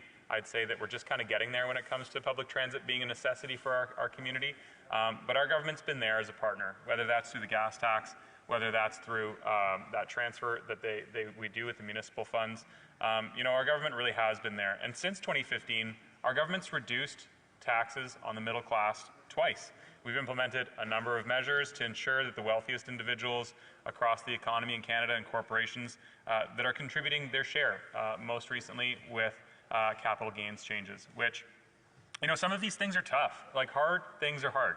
And when a government decides that we're going to take steps forward to find a fairer way to deal with taxation and the services that Canadians require, things like childcare and dental and pharmacare and other important services that Canadians all rely on at a free or an affordable rate, we know that the wealthiest people in Canada are powerful, and they have the ability to do pushback and, yes, lobbying, as the member pointed out. So we take those risks, and we take them confidently, and we step forward for Canadians because we know that it's the right thing to do. And we believe now that it's time to ask the wealthiest Canadians to contribute a little bit more. It's true that the wealthiest Canadians have gotten wealthier over the last 5 or 6 years, and we've talked a lot about this K-shaped curve in this House, which, following the pandemic, has resulted in the Canadians, who are struggling a little bit before the pandemic, struggling worse now, and folks who had a lot now have more. So doing this and taking this step forward will allow us to move forward with bold actions announced in the most recent budget and to build a fairer future with transformative instruments for housing and innovation with respect to the clean economy and for younger generations.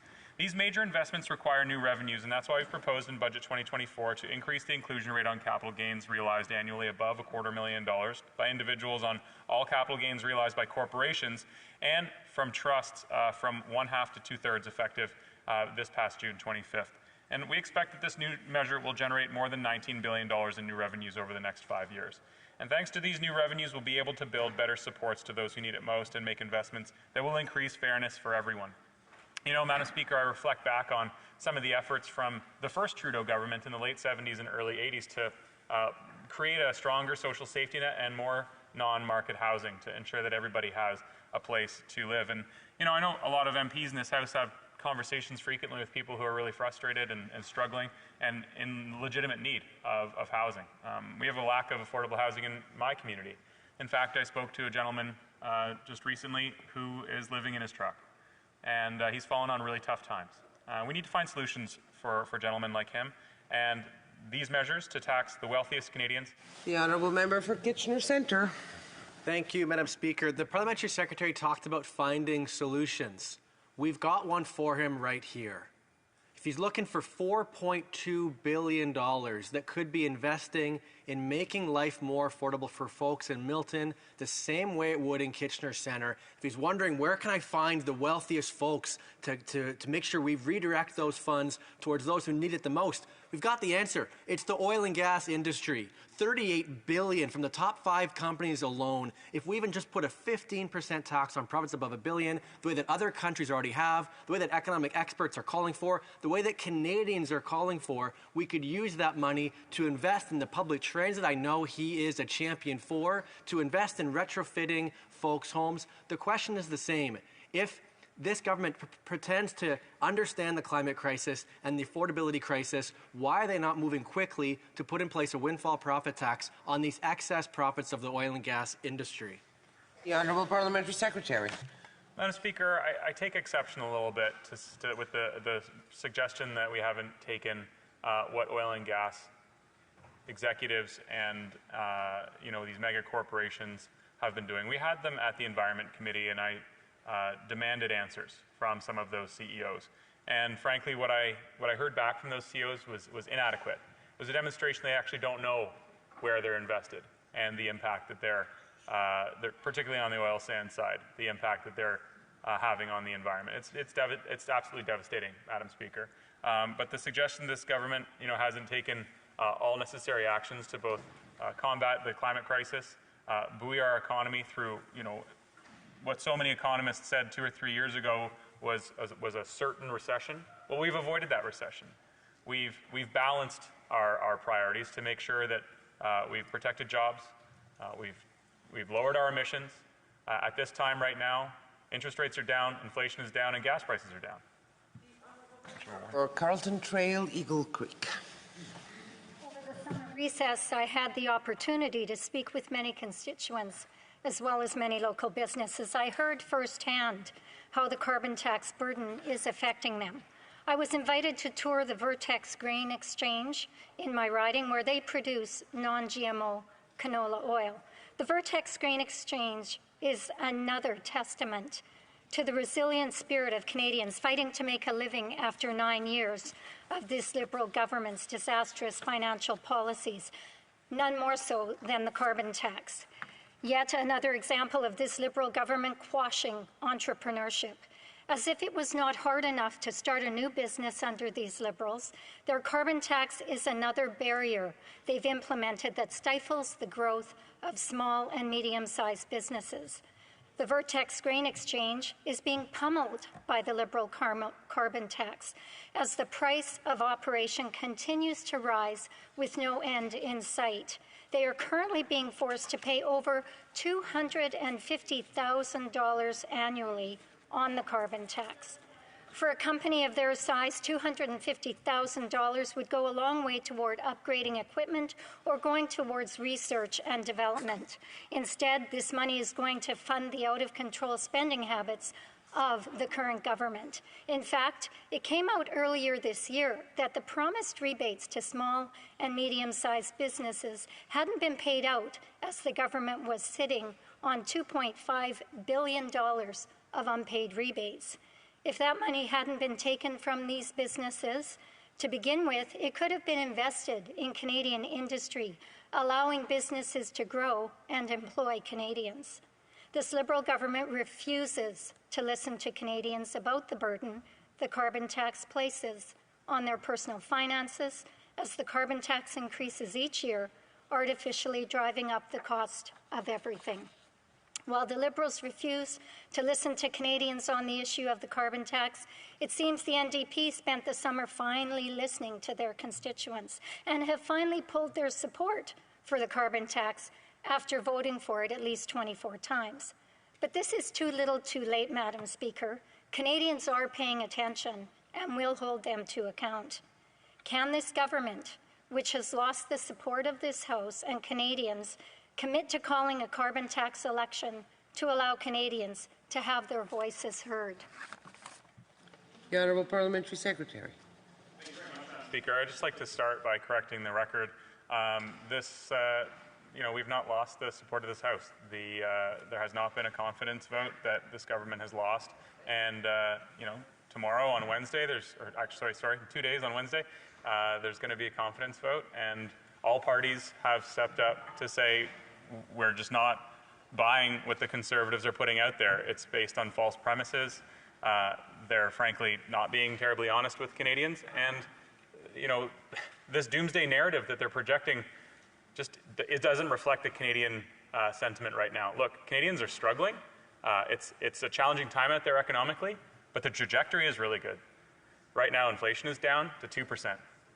Right now, interest rates are on their way down quickly, faster than the United States.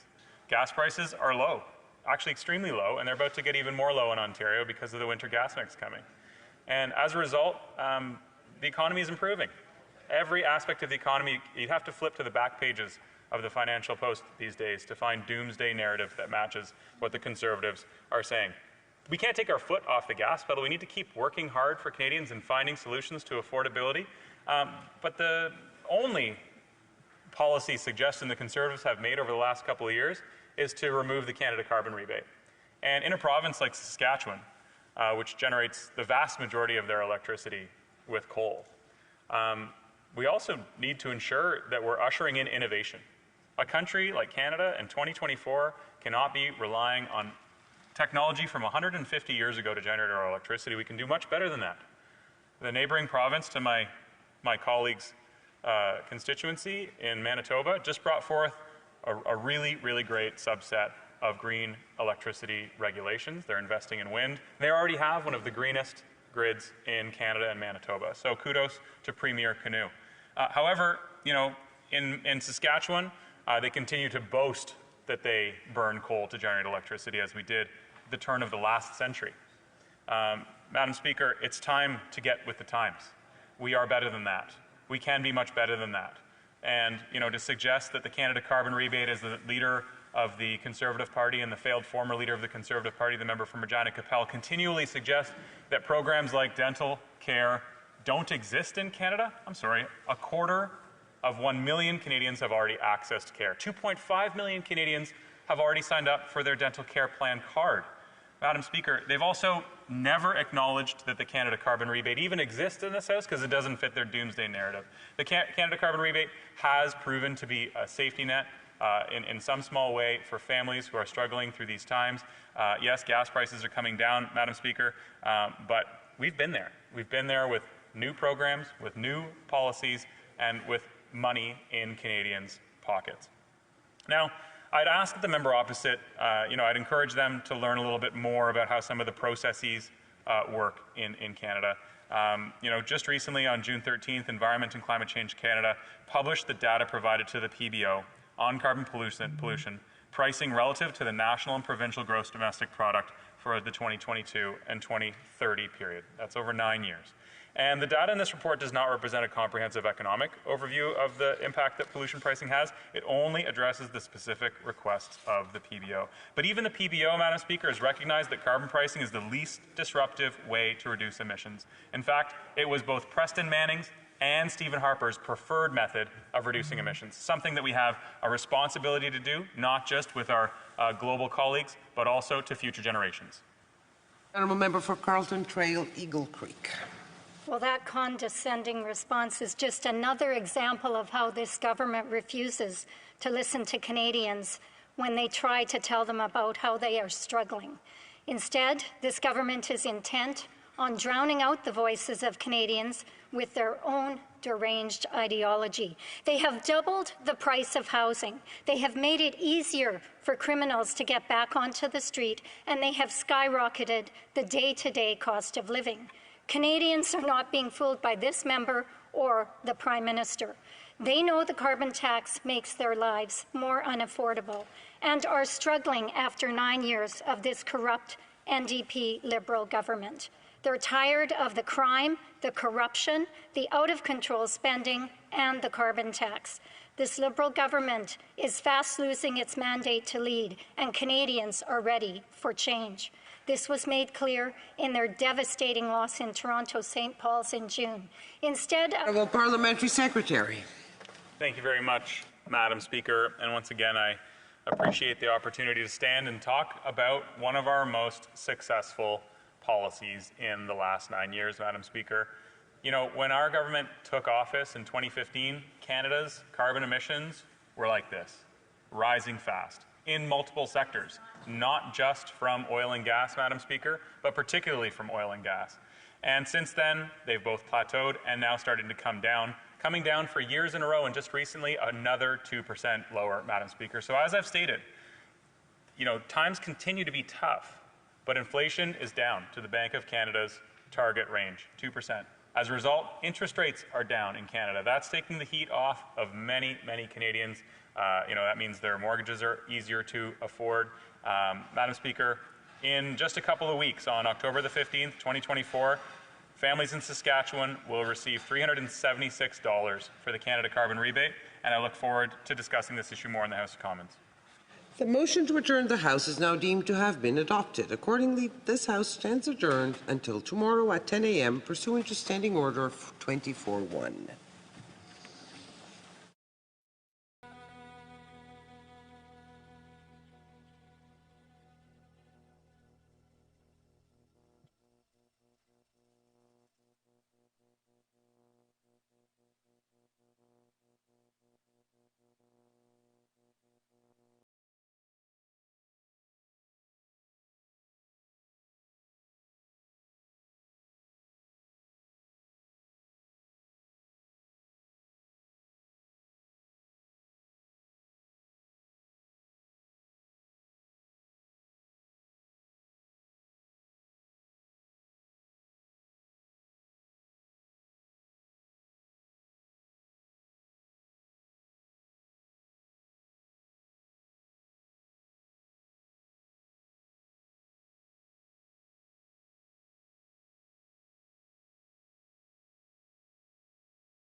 It being 11:04, the House will now proceed to the consideration of private members' business as listed on today's order paper. Comme il est 11h04, la Chambre abordera maintenant l'étude des affaires émanant des députés. We will now proceed to private members' business, as indicated on the projected order of business. Private members' business, resuming debate on Bill C-378, an act to amend the Canada Labour Code complaints by former employees standing in the name of Ms. Vien. The Honourable Parliamentary Secretary. To the Minister of Housing, Infrastructure and Communities. Merci, Monsieur